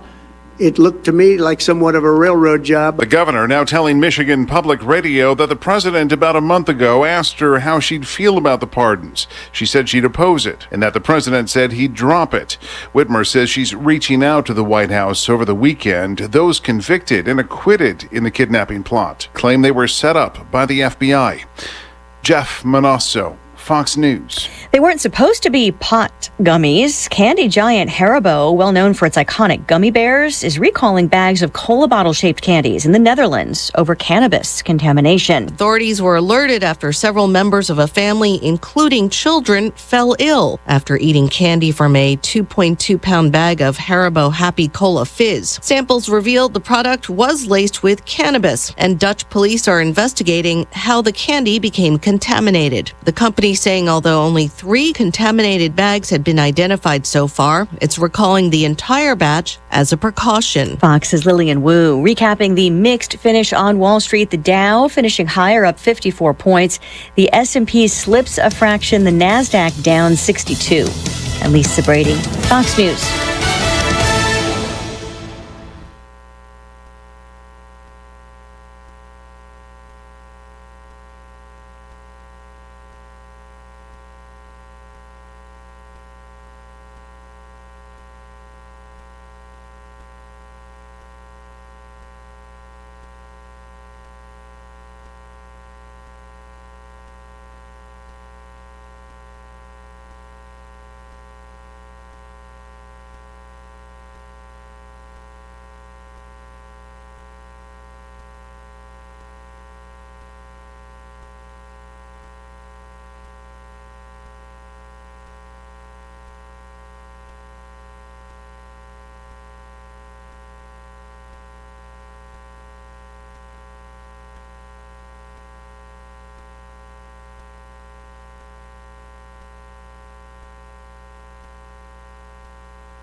The new Sean Hannity Show. More behind-the-scenes information on breaking news and more bold, inspired solutions for America. All right, thanks, Scott Shannon. Hour 2, Sean Hannity Show this Friday. 800-941-SEAN is our number. You want to be a part of the program. Fox News legal analyst, #1 best-selling New York Times author Greg Jarrett is with us. Before we get to a lot of the legal issues of our time, and there's a ton of legal issues in the news today, I do think this issue, first broken by John Solomon, but actually first broken by our ensemble cast, including Greg Jarrett, John Solomon, and others, as it relates to Nellie Orr. And what we have discovered is that the Department of Justice knew damn well a long time ago that Nellie Orr, whose husband was Bruce Orr, deputy assistant district attorney or whatever, well, not district attorney, but attorney general, and that she was up to her eyeballs working for Fusion GPS. They, of course, were responsible for working with former MI6 agent Christopher Steele. They came up with the dirty Russian disinformation dossier. That dossier was then used 4 times, even though it was debunked, even after it was debunked in December of 2016. And they still used it as the bulk of information for the FISA applications. Comey signed 3 of the 4 of them. You had to renew it every 3 months. And on page 53 of Greg's #1 best-selling book, he did point out all of this 6 years ago. Greg Jarrett, take a victory lap. You deserve it. Well, thanks. And again, you were instrumental in all of this. And, you know, we discussed it 6 years ago in 2019 when my book Witch Hunt came out. So I was reading through these newly declassified FBI documents showing that Nellie Orr gave false testimony. And I knew where that had been written before because I wrote it almost word for word, chapter 2, page 53, and then many pages thereafter. And I detailed all of her false statements. I had gone through the testimony. I had also obtained documents which showed the same thing. You know, she denied, for example, in her testimony, sharing her dossier research with anybody at the Department of Justice.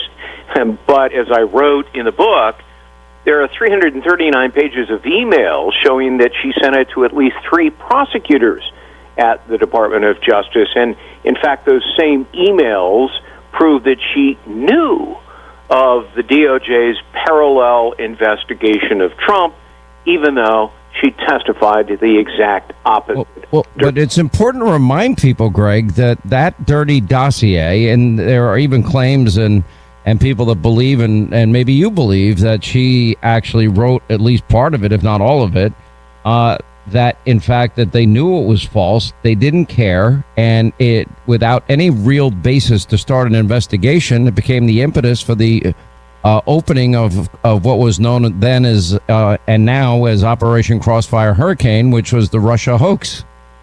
Yeah, she helped research at least 2 phony dossiers on Trump that essentially were mimicked or merged into Christopher Steele's infamous bogus dossier. Then she and her husband, Bruce Orr, the number 4 at the Department of Justice, met secretly with Christopher Steele, 9 a.m. at the Mayflower Hotel in Washington, D.C. on July 30th, 2016. I wrote all of this in my book, Witch Hunt. And that date's important because the very next day, the Crossfire Hurricane investigation of Trump was launched without any legal basis, no credible evidence, and in direct violation of FBI regulations. So, as you and I were talking last night, it was crooked top to bottom. And James Comey knew at the outset that it was all a complete fiction. He didn't care. He hated Donald Trump so much, he was willing to abuse the law, lie to the courts, deceive the American people, all to take down President Trump. And, you know, the lesson here is the people we entrust to enforce the law can themselves become law breakers. And yet none of them were ever charged or held accountable. Well, I think that's the key thing. They weren't charged. They weren't held accountable. And I guess the statute of limitations probably by this point has run out on this. and it's very interesting as you watch this. For example, all these issues, the media has had a reckoning. In 2007, and again, give me a little bit of time to set this up here. In 2007, I said journalism's dead. After this past election, I said legacy media is dead. They just don't know it yet. And I think it's coming to be true and proven more true every single day. Yeah. I mean, if you look at Fake Jake Tapper, for example, I mean, his show has hit the lowest ratings they've ever had since 2015. So the legacy media mob, I would argue, is paying a price, and I don't think they'll ever get credibility back. These bureaucrats that were in what we call deep state, they were not held accountable. But back to the media. I mean, I learned a lesson because I was on the air when the Atlanta Journal-Constitution came out with, Richard Jewell fits the profile of the lone bomber. He lives with his mother. And I said on the air, I didn't know Richard Jewell was listening to me.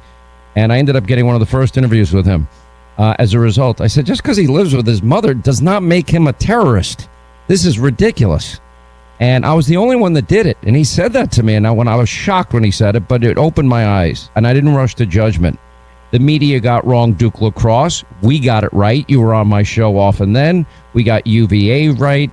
We got Ferguson, Missouri right. Hands up, don't shoot, never happened. We got Freddie Gray in Baltimore right because we had sources. I had a source in the George Zimmerman case that told me early on, now there's going to be eyewitness testimony that will claim that it was George Zimmerman screaming because his head was being pounded into the cement, and that would probably mitigate any guilty verdict.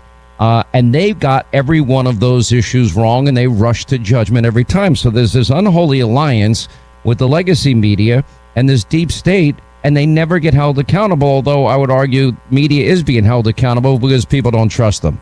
Sorry that took so long. No, it's worth reciting. And, back in 2007, when you predicted that or pronounced the mainstream media dead, you weren't just prescient.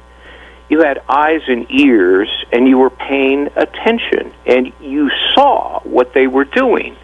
They were rushing to judgment.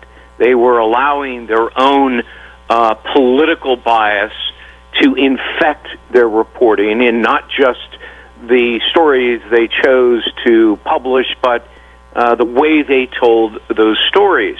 And what's so interesting about all the examples that you just recited, quite accurately, I must add, is that there was never any mea culpa from the mainstream media for getting it wrong. They never apologized for it. And the Russia hoax was the classic example. When, in the end, they were finally forced to admit, the New York Times or the Washington Post, they got it wrong, they didn't give back their Pulitzer Prize. No, they just moved on to the next faux scandal that they either generated or inflated, and never looked back at all of their chronic mistakes. They never apologized to the American people. And look, Americans are smart, and that's why they no longer trust people in the mainstream media. They have utterly lost faith in them because they have gotten it wrong so many times, and not just innocuous mistakes. It was done with malice. It really was, Greg, and all credit to you. And here's the irony, and it gets more ironic, is that they got Pulitzer Prizes. Yeah. Now, I'm not saying that we deserve a Pulitzer Prize, but there was a very, very small circle of us that were doggedly all over the Russia hoax. We spent about 3 years of our lives covering that story, unpeeling every layer of the onion. You were a big part of the coverage. John Solomon, Sarah Carter, Catherine Herridge. And I'm going to miss names here, but there wasn't many more. And maybe about 6 sources that were so rock solid, and we protect our sources because we are members of the press. But, but for those 6 people or 7 people maximum, the story never would have been told.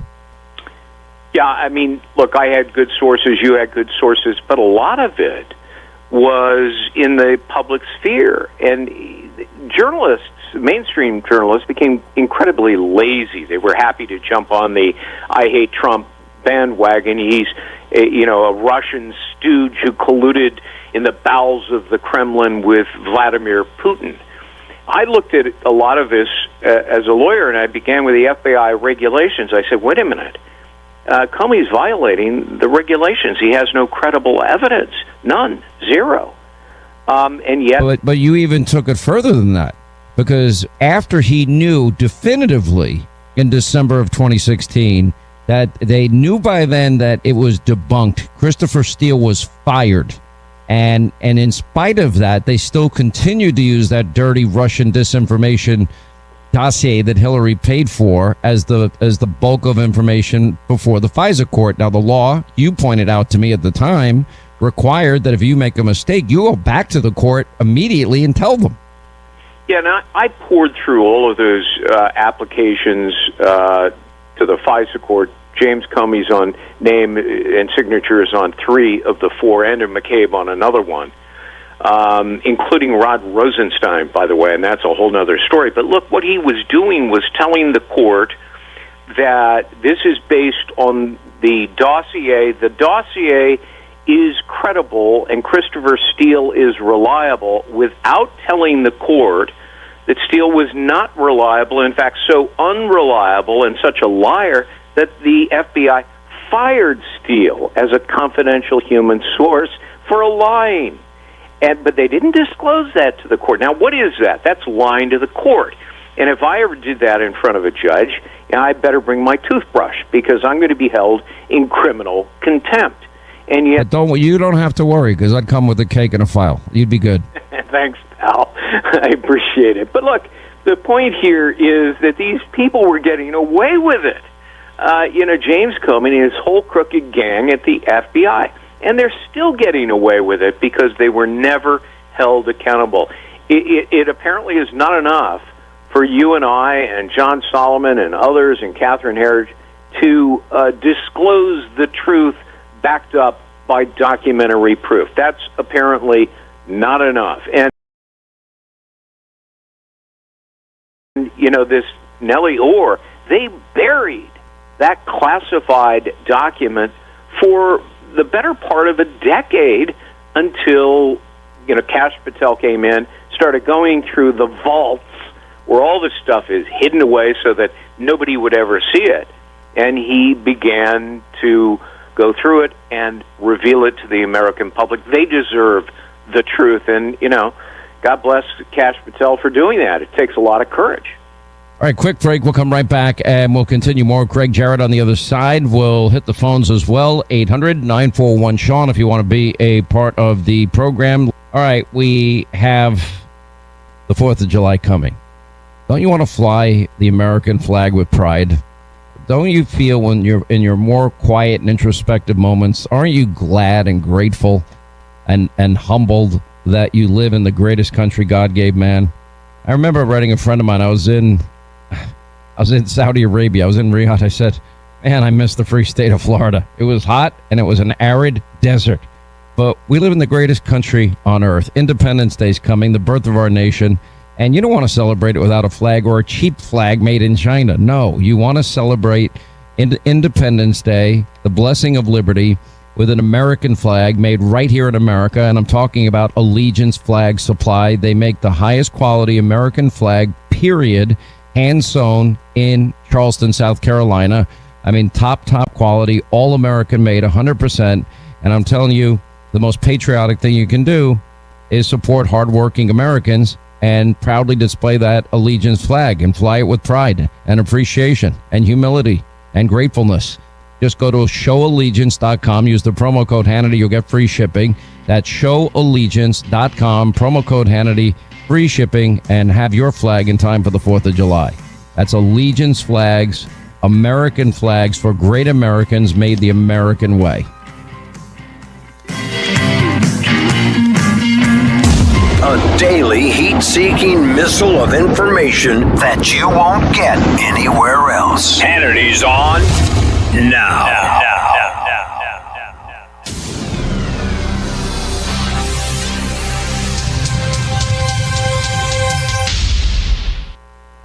Pure Talk, my wireless company, a veteran-owned company, believes every man, every woman who has faithfully served this country deserves to proudly fly an American flag that was made in America. And that's why Pure Talk is on a mission to give an allegiance flag, the highest quality American flag made in Charleston, South Carolina, to 1,000 veterans in time for these patriotic holidays.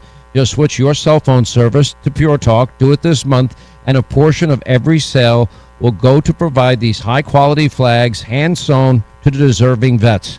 Now, with plans starting at just $25 a month for unlimited talk and text and plenty of data, you can enjoy America's most dependable 5G network, all while cutting your cell phone bill in half. Average family saves over $1,000 a year. You just dial pound 250, say the keyword save now. Pure Talk's customer service will make the switch. Pound 250, keyword save now, support our veterans, and switch to America's wireless company, Pure Talk. We've got trade wars, inflation, skyrocketing national debt, and a potential recession looming. It's no wonder gold keeps hitting record highs. With everything going on in the world, thousands of hard-working Americans are looking to diversify their savings with precious metals like gold and silver. And they're turning to the top-rated gold company, Gold Co. With over 6,000 5-star customer reviews, an A+ rating from the Better Business Bureau, and the industry's highest buyback guarantee, Gold Co. is the preferred precious metals company of thousands of Americans. Right now, Gold Co. is offering you a free 2025 gold and silver kit. Plus, you could get unlimited bonus silver if you qualify. Find out how you can help diversify your savings, tax and penalty free today. Visit HannityGold.com or call 855-815-GOLD. That's HannityGold.com or call 855-815-GOLD. 5 Gold. This is Lieutenant Colonel Dan Rooney. I have been a combat fighter pilot for nearly 20 years and witnessed the heroic sacrifice required to keep America free. 13 years ago, God inspired me to start the Folds of Honor. Our mission is unwavering. Honor the sacrifice by providing educational scholarships to the families of our fallen and disabled veterans. Please join our mission to educate America's most heroic families. Visit foldsofhonor.org and join our squadron with your $13 a month pledge. Hi, this is John Andrasik of Five for Fighting, here for RAD. This is Lieutenant Colonel Dan Rooney. I have been a combat fighter pilot for nearly 20 years and witnessed the heroic sacrifice required to keep America free. 13 years ago, God inspired me to start Folds of Honor. Our mission is unwavering. Honor the sacrifice by providing educational scholarships to the families of our fallen and disabled veterans. The need is great. In the wars of Iraq and Afghanistan, over 2 million military families have suffered death or permanent disability. 9 out of 10 receive no federal education assistance. Folds is proud to stand with these families and provide the life-changing gift of education. We have awarded nearly 28,000 scholarships since our inception. Please join our mission to educate America's some of America's most awe-inspiring places. To help, visit www.americansfornationalparks.org or call 1-800-NATPARK. 1-800-NAT-PARK. There's just too much to lose. My name is Dale Pazinski, and this is how I live United. I volunteer with United Way, helping the homeless in my community by teaching computer skills and helping them build a basic resume to save on their very own USB drive. It's huge when somebody says, "Hey man, that job that you helped me apply for, I got it." My name is Dale Pazinski. I help people achieve financial independence. So I don't just wear the shirt, I live it. Give, advocate, volunteer, Live United. Go to liveunited.org. Brought to you by United Way and the Ad Council.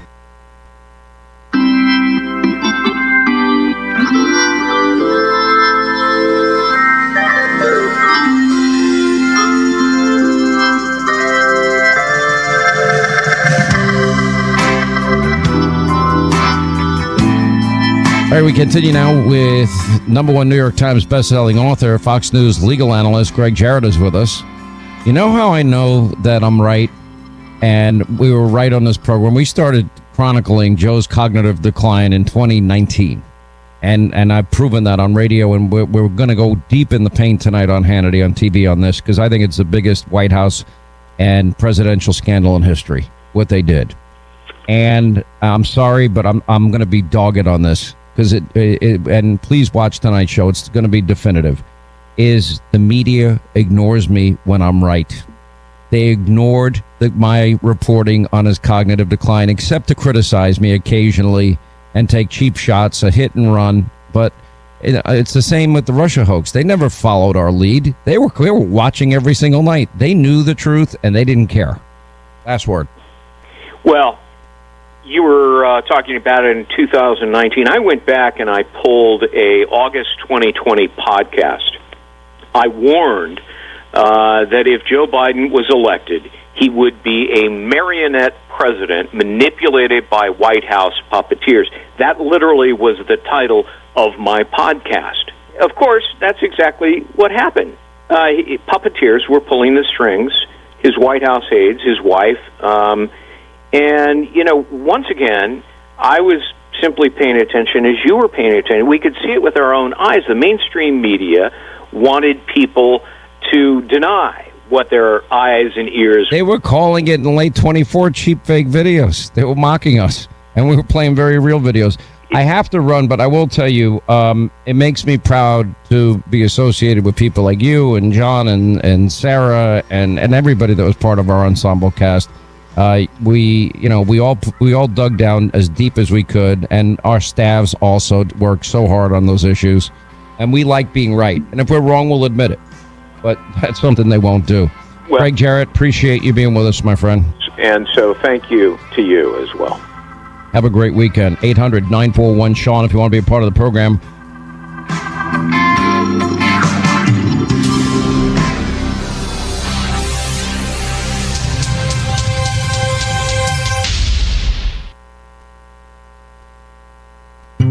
This is Nnamdi Asamoah. I play football for the Philadelphia Eagles, but what I do off the field with United Way might be more important. I'm a volunteer tutor and mentor. Why? Because over 1 million kids a year drop out of school, and that's not okay.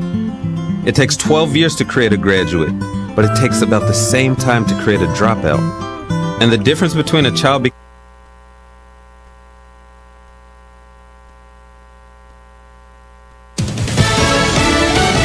News. I'm John Saucier. President Trump speaking from the Oval Office today, commending the work of Elon Musk on his final day as a special government employee and presidential advisor. Elon has worked tirelessly helping lead the most sweeping and consequential government reform program in generations. Well, Elon Musk was the head of Doge and actually recently criticized President Trump's spending package, saying that it's only going to increase the deficit, kind of undermines the work of Doge. House Ways and Means Committee Chairman Jason Smith on the Fox News Channel says this spending bill actually fulfills the mission of the Department of Government Efficiency's team. It is the largest cut of mandatory spending in the history of our nation, so that works hand in glove. Well, this bill has already passed the House. It is on the way to the Senate, where already some Republicans see some problems with it. So it's going to need some work to be done. America's listening to Fox News.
because he's watching me and I'm watching him, making sure we're okay.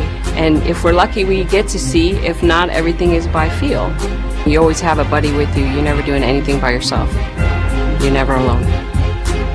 I followed my dad's advice to always prove myself and do what I can in the Navy and make him proud, make everyone proud. So I try to do that with everything I do.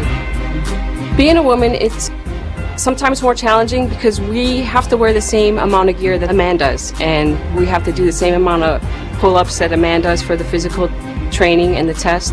It's a challenge, but you can do it. You just got to set your mind to it. Taught me how to be a leader, independent, confident. That's All Hands Radio News. For more information, go to Navy.mil, Navy.mil/underway, and Navy.mil/am.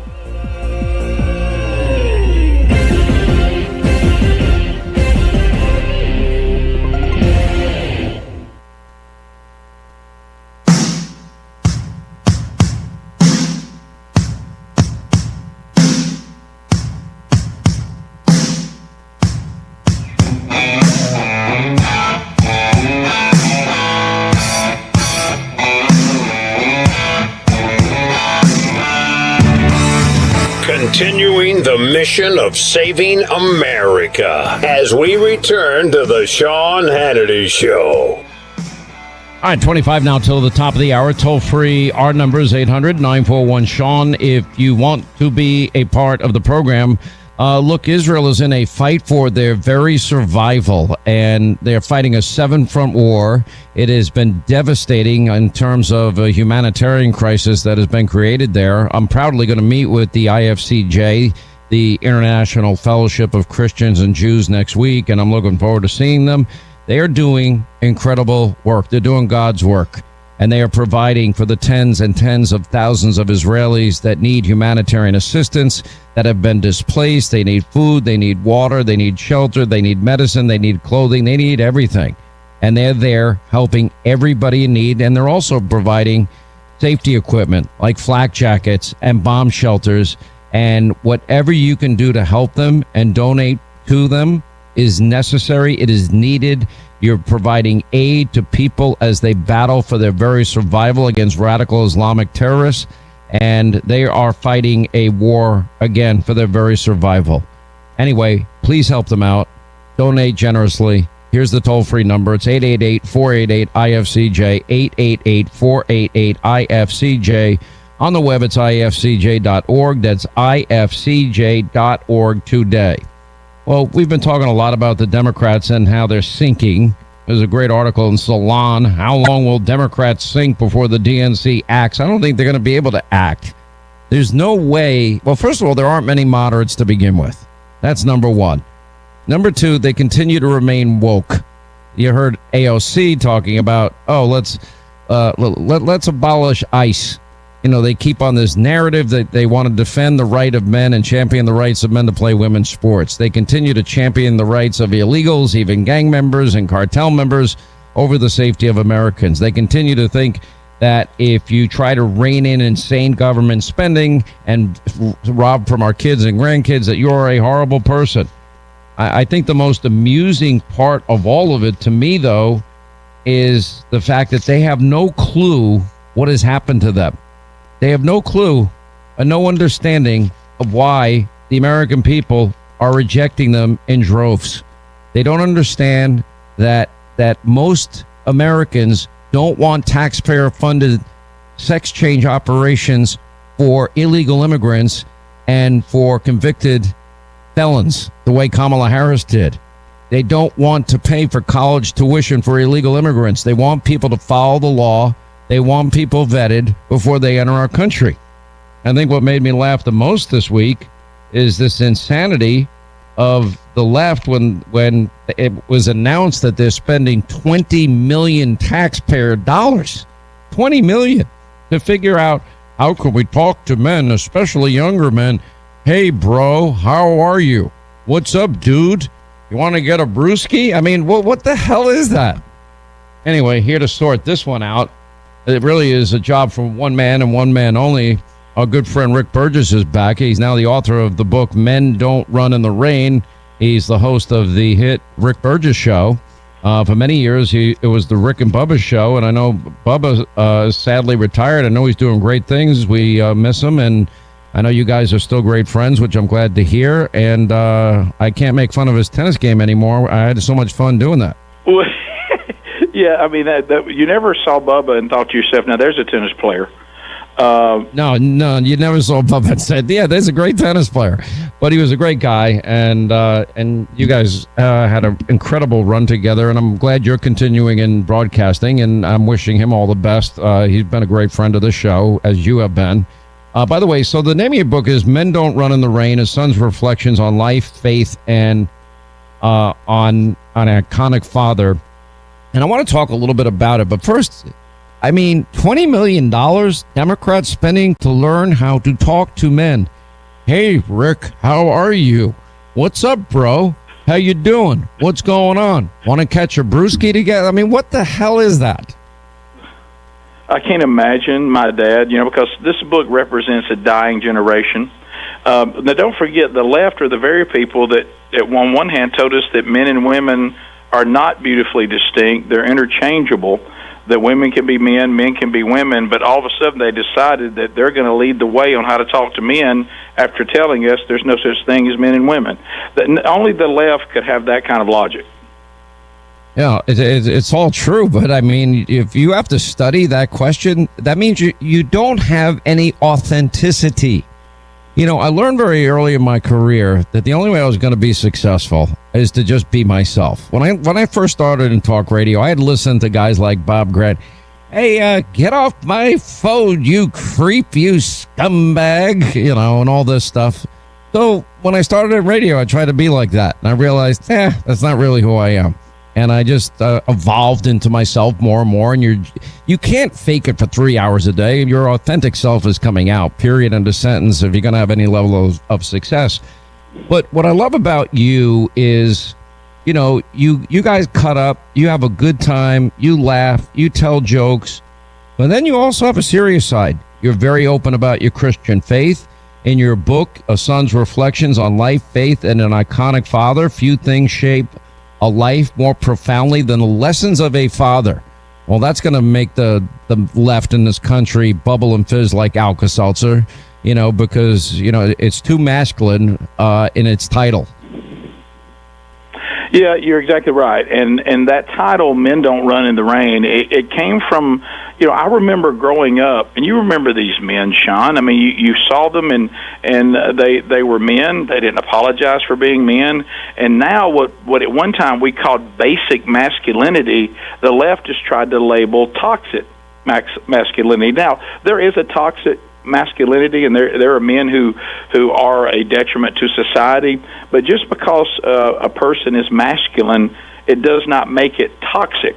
There was also a beautiful masculinity that I believe was created by God when he made them male and female, made them equal but beautifully distinct. And I remember seeing my father, it was raining, and I was just a child. I was a little boy, and I noticed that he never changed his gait. He was walking in the rain as if there were no rain falling at all.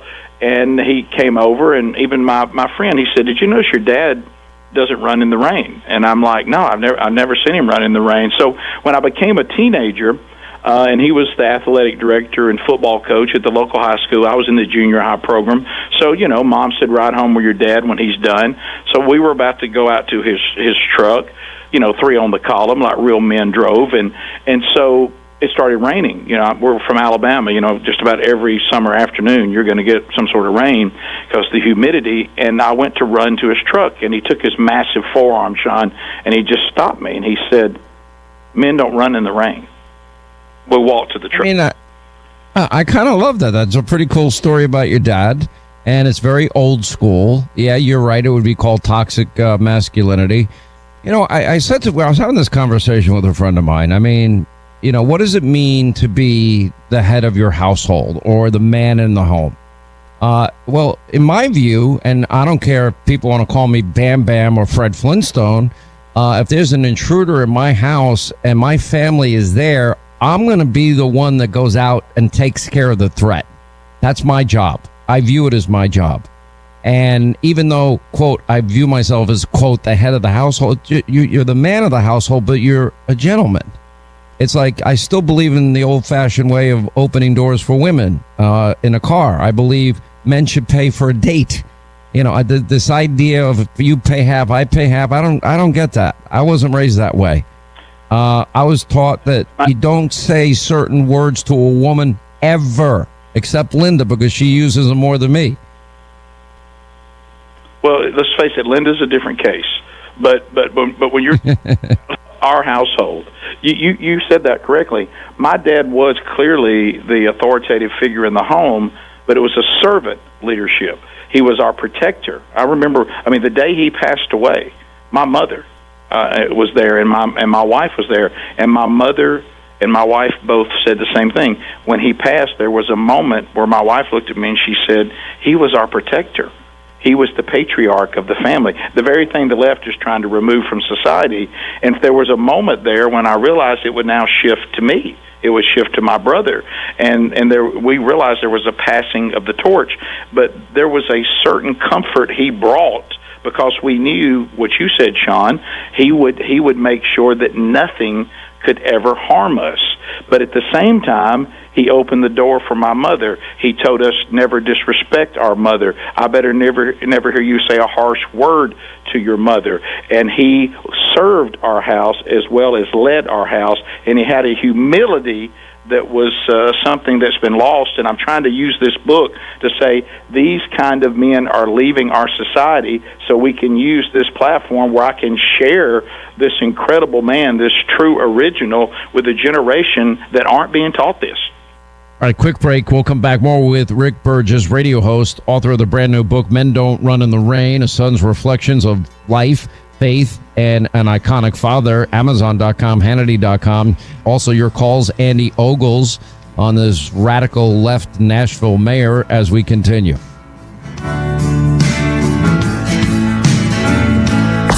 The final hour of the Sean Hannity Show is up next. Hang on for Sean's Conservative Solutions.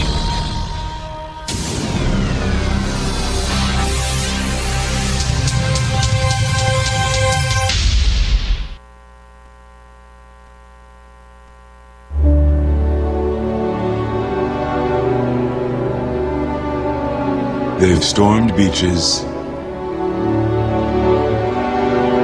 and freed countries.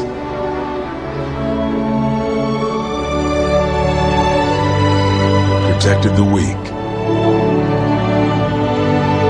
and defeated the strong. Shown courage and compassion. They've raised our flag and our hope. They've been called leathernecks. They've been called devil dogs. But above all, they're called Marines. So the iHeartRadio app gives you great access to radio stations from all across the country. They have hit podcasts as well, and thousands of specially curated playlists and much more that are playing now on your iHeartRadio app. And it's all free. The free iHeartRadio app gives you access to all the contests that get you paid, including contests that'll get you backstage with the artists that you love and so much more.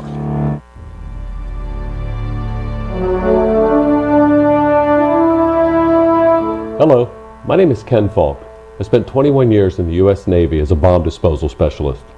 Early in the wars in Afghanistan and Iraq, my wife Julia and I started a charity to help severely physically wounded bomb disposal personnel and their families. 10 years later, that charity, Boulder Crest Foundation, has helped over 50,000 deserving men and women. At Boulder Crest, we train veterans and first responders to transform their past struggles into future strength through a process called post-traumatic growth. We are very proud to report that it's making a significant difference in the lives of these heroes who stand up for us every day. But we cannot do this alone. Please help us by donating $10 a month to continue to offer our programming free of charge to those remarkable men and women that we call heroes. To learn more, check out bouldercrest.org. Thank you very much. My name is Dale Pazinski, and this is how I live United. I volunteer with United Way, helping the homeless in my community by teaching computer skills and helping them build a basic resume to save on their very own USB drive. It's huge when somebody says, "Hey man, that job that you helped me apply for, I got it." My name is Dale Pazinski. I help people achieve financial independence. So I don't just wear the shirt, I live it. Give, advocate, volunteer, Live United. Go to liveunited.org. Brought to you by United Way and the Ad Council. This is Lieutenant Colonel Dan Rooney. I have been a combat fighter pilot for nearly 20 years and witnessed the heroic sacrifice required to keep America free. 13 years ago, God inspired me to start Folds of Honor. Our mission is unwavering. Honor the sacrifice by providing educational scholarships to the families of our fallen and disabled veterans. The need is great. In the wars of Iraq and Afghanistan, over 2 million military families have suffered death or permanent disability. 9 out of 10 receive no federal education assistance. Folds is proud to stand with these families and provide the life-changing gift of education.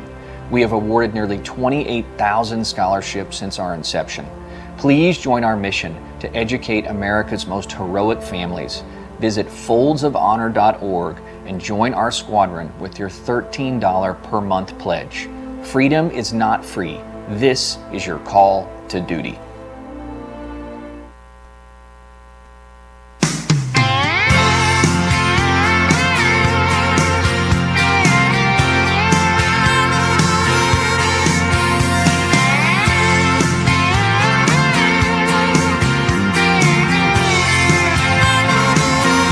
We continue with Rick Burgess, very successful radio host and author of the brand new book, Men Don't Run in the Rain, a son's reflections of life, faith, and a iconic father, Amazon.com, Hannity.com. Let's talk about, because all of this was displayed, you write, on the football fields in the Southeast as a player at Auburn and later as a championship winning coach at a high school and at the collegiate level, but he was a father. What are the other lessons you learned from your dad?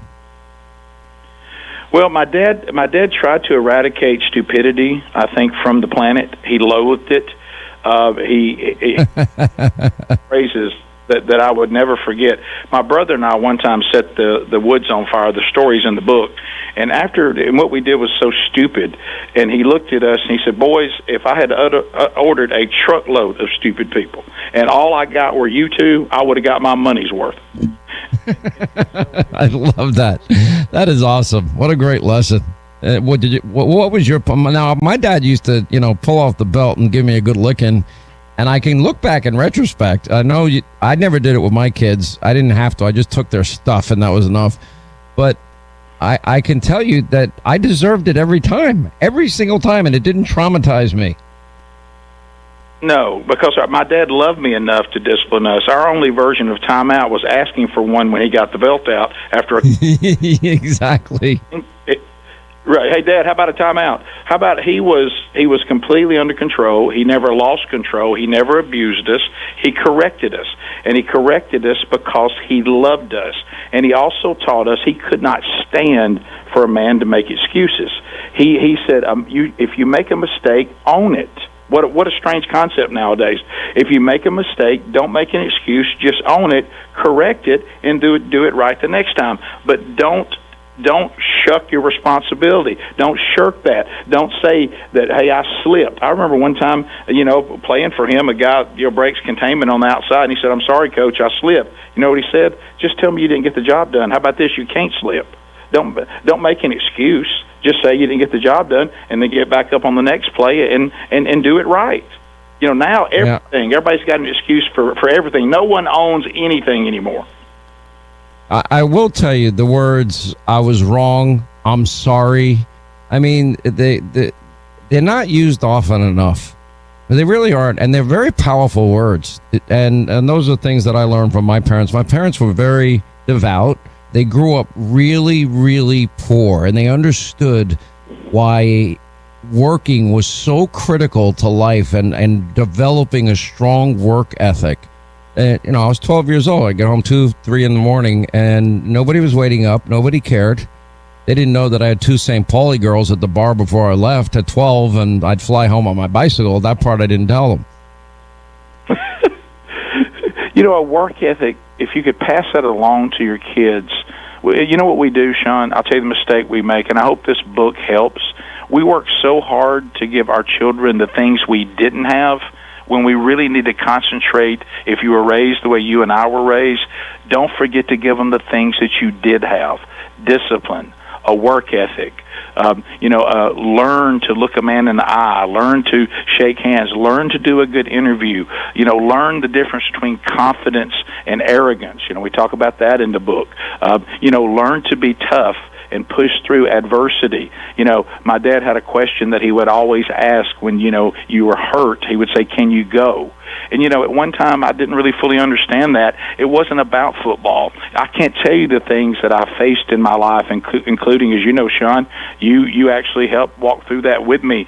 When my youngest son died, that's when I understood when he was teaching me, "Hey, can you go?" He was teaching me something about toughness that was much larger than the game of football. I think that's the hardest thing that any parent can go through, and I remember it well. I really do, and I to this day, I feel horrible for you, and I know your son's in a better place, and you'll be with him again, but it's not easy. By the way, the word confidence, some people think being confident is arrogant. It's not. It's from the Latin. It means with deity, meaning you put God first, which is a big part of the message in your book as well. And I guess we're both very fortunate, Rick, in that we both stand on the shoulders of unbelievably loving parents that sacrifice so much for us.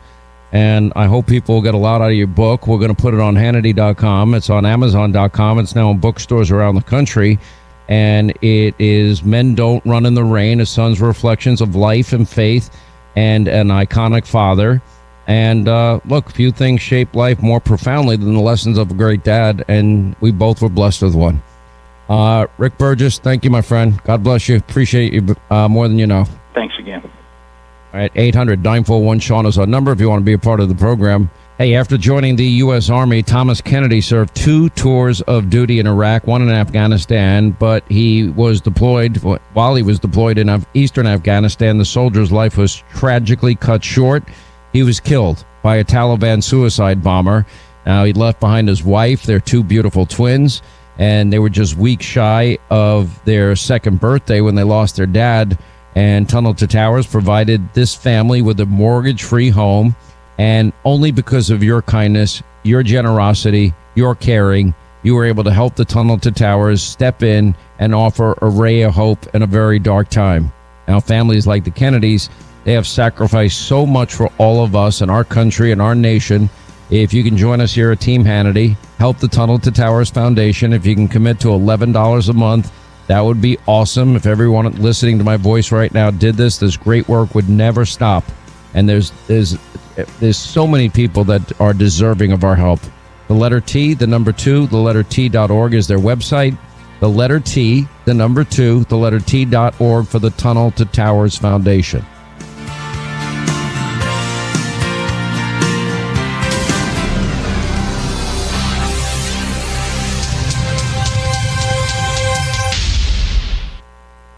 Not available in all states. Rates vary. With all the economic uncertainty these days, building a financial safety net for your family can be tough. But with term life insurance through Ethos, you can have peace of mind that no matter the market's ups and downs, your family's financial future is secure. Make sure they can pay the mortgage, tuition, and other bills if something happens to you. With Ethos, you can get covered in as little as 10 minutes, 100% online. Get a free quote at ethos.com/freedom. That's ethos.com/freedom. My name is Ariel. I moved to the U.S. at 19. I spoke no English and I struggled finding job opportunities. Everything I have, I owe to the Adult Literacy Center and getting my high school diploma at age 22. It was an honor helping you achieve your greatness. Now you're helping others achieve theirs. It inspires me.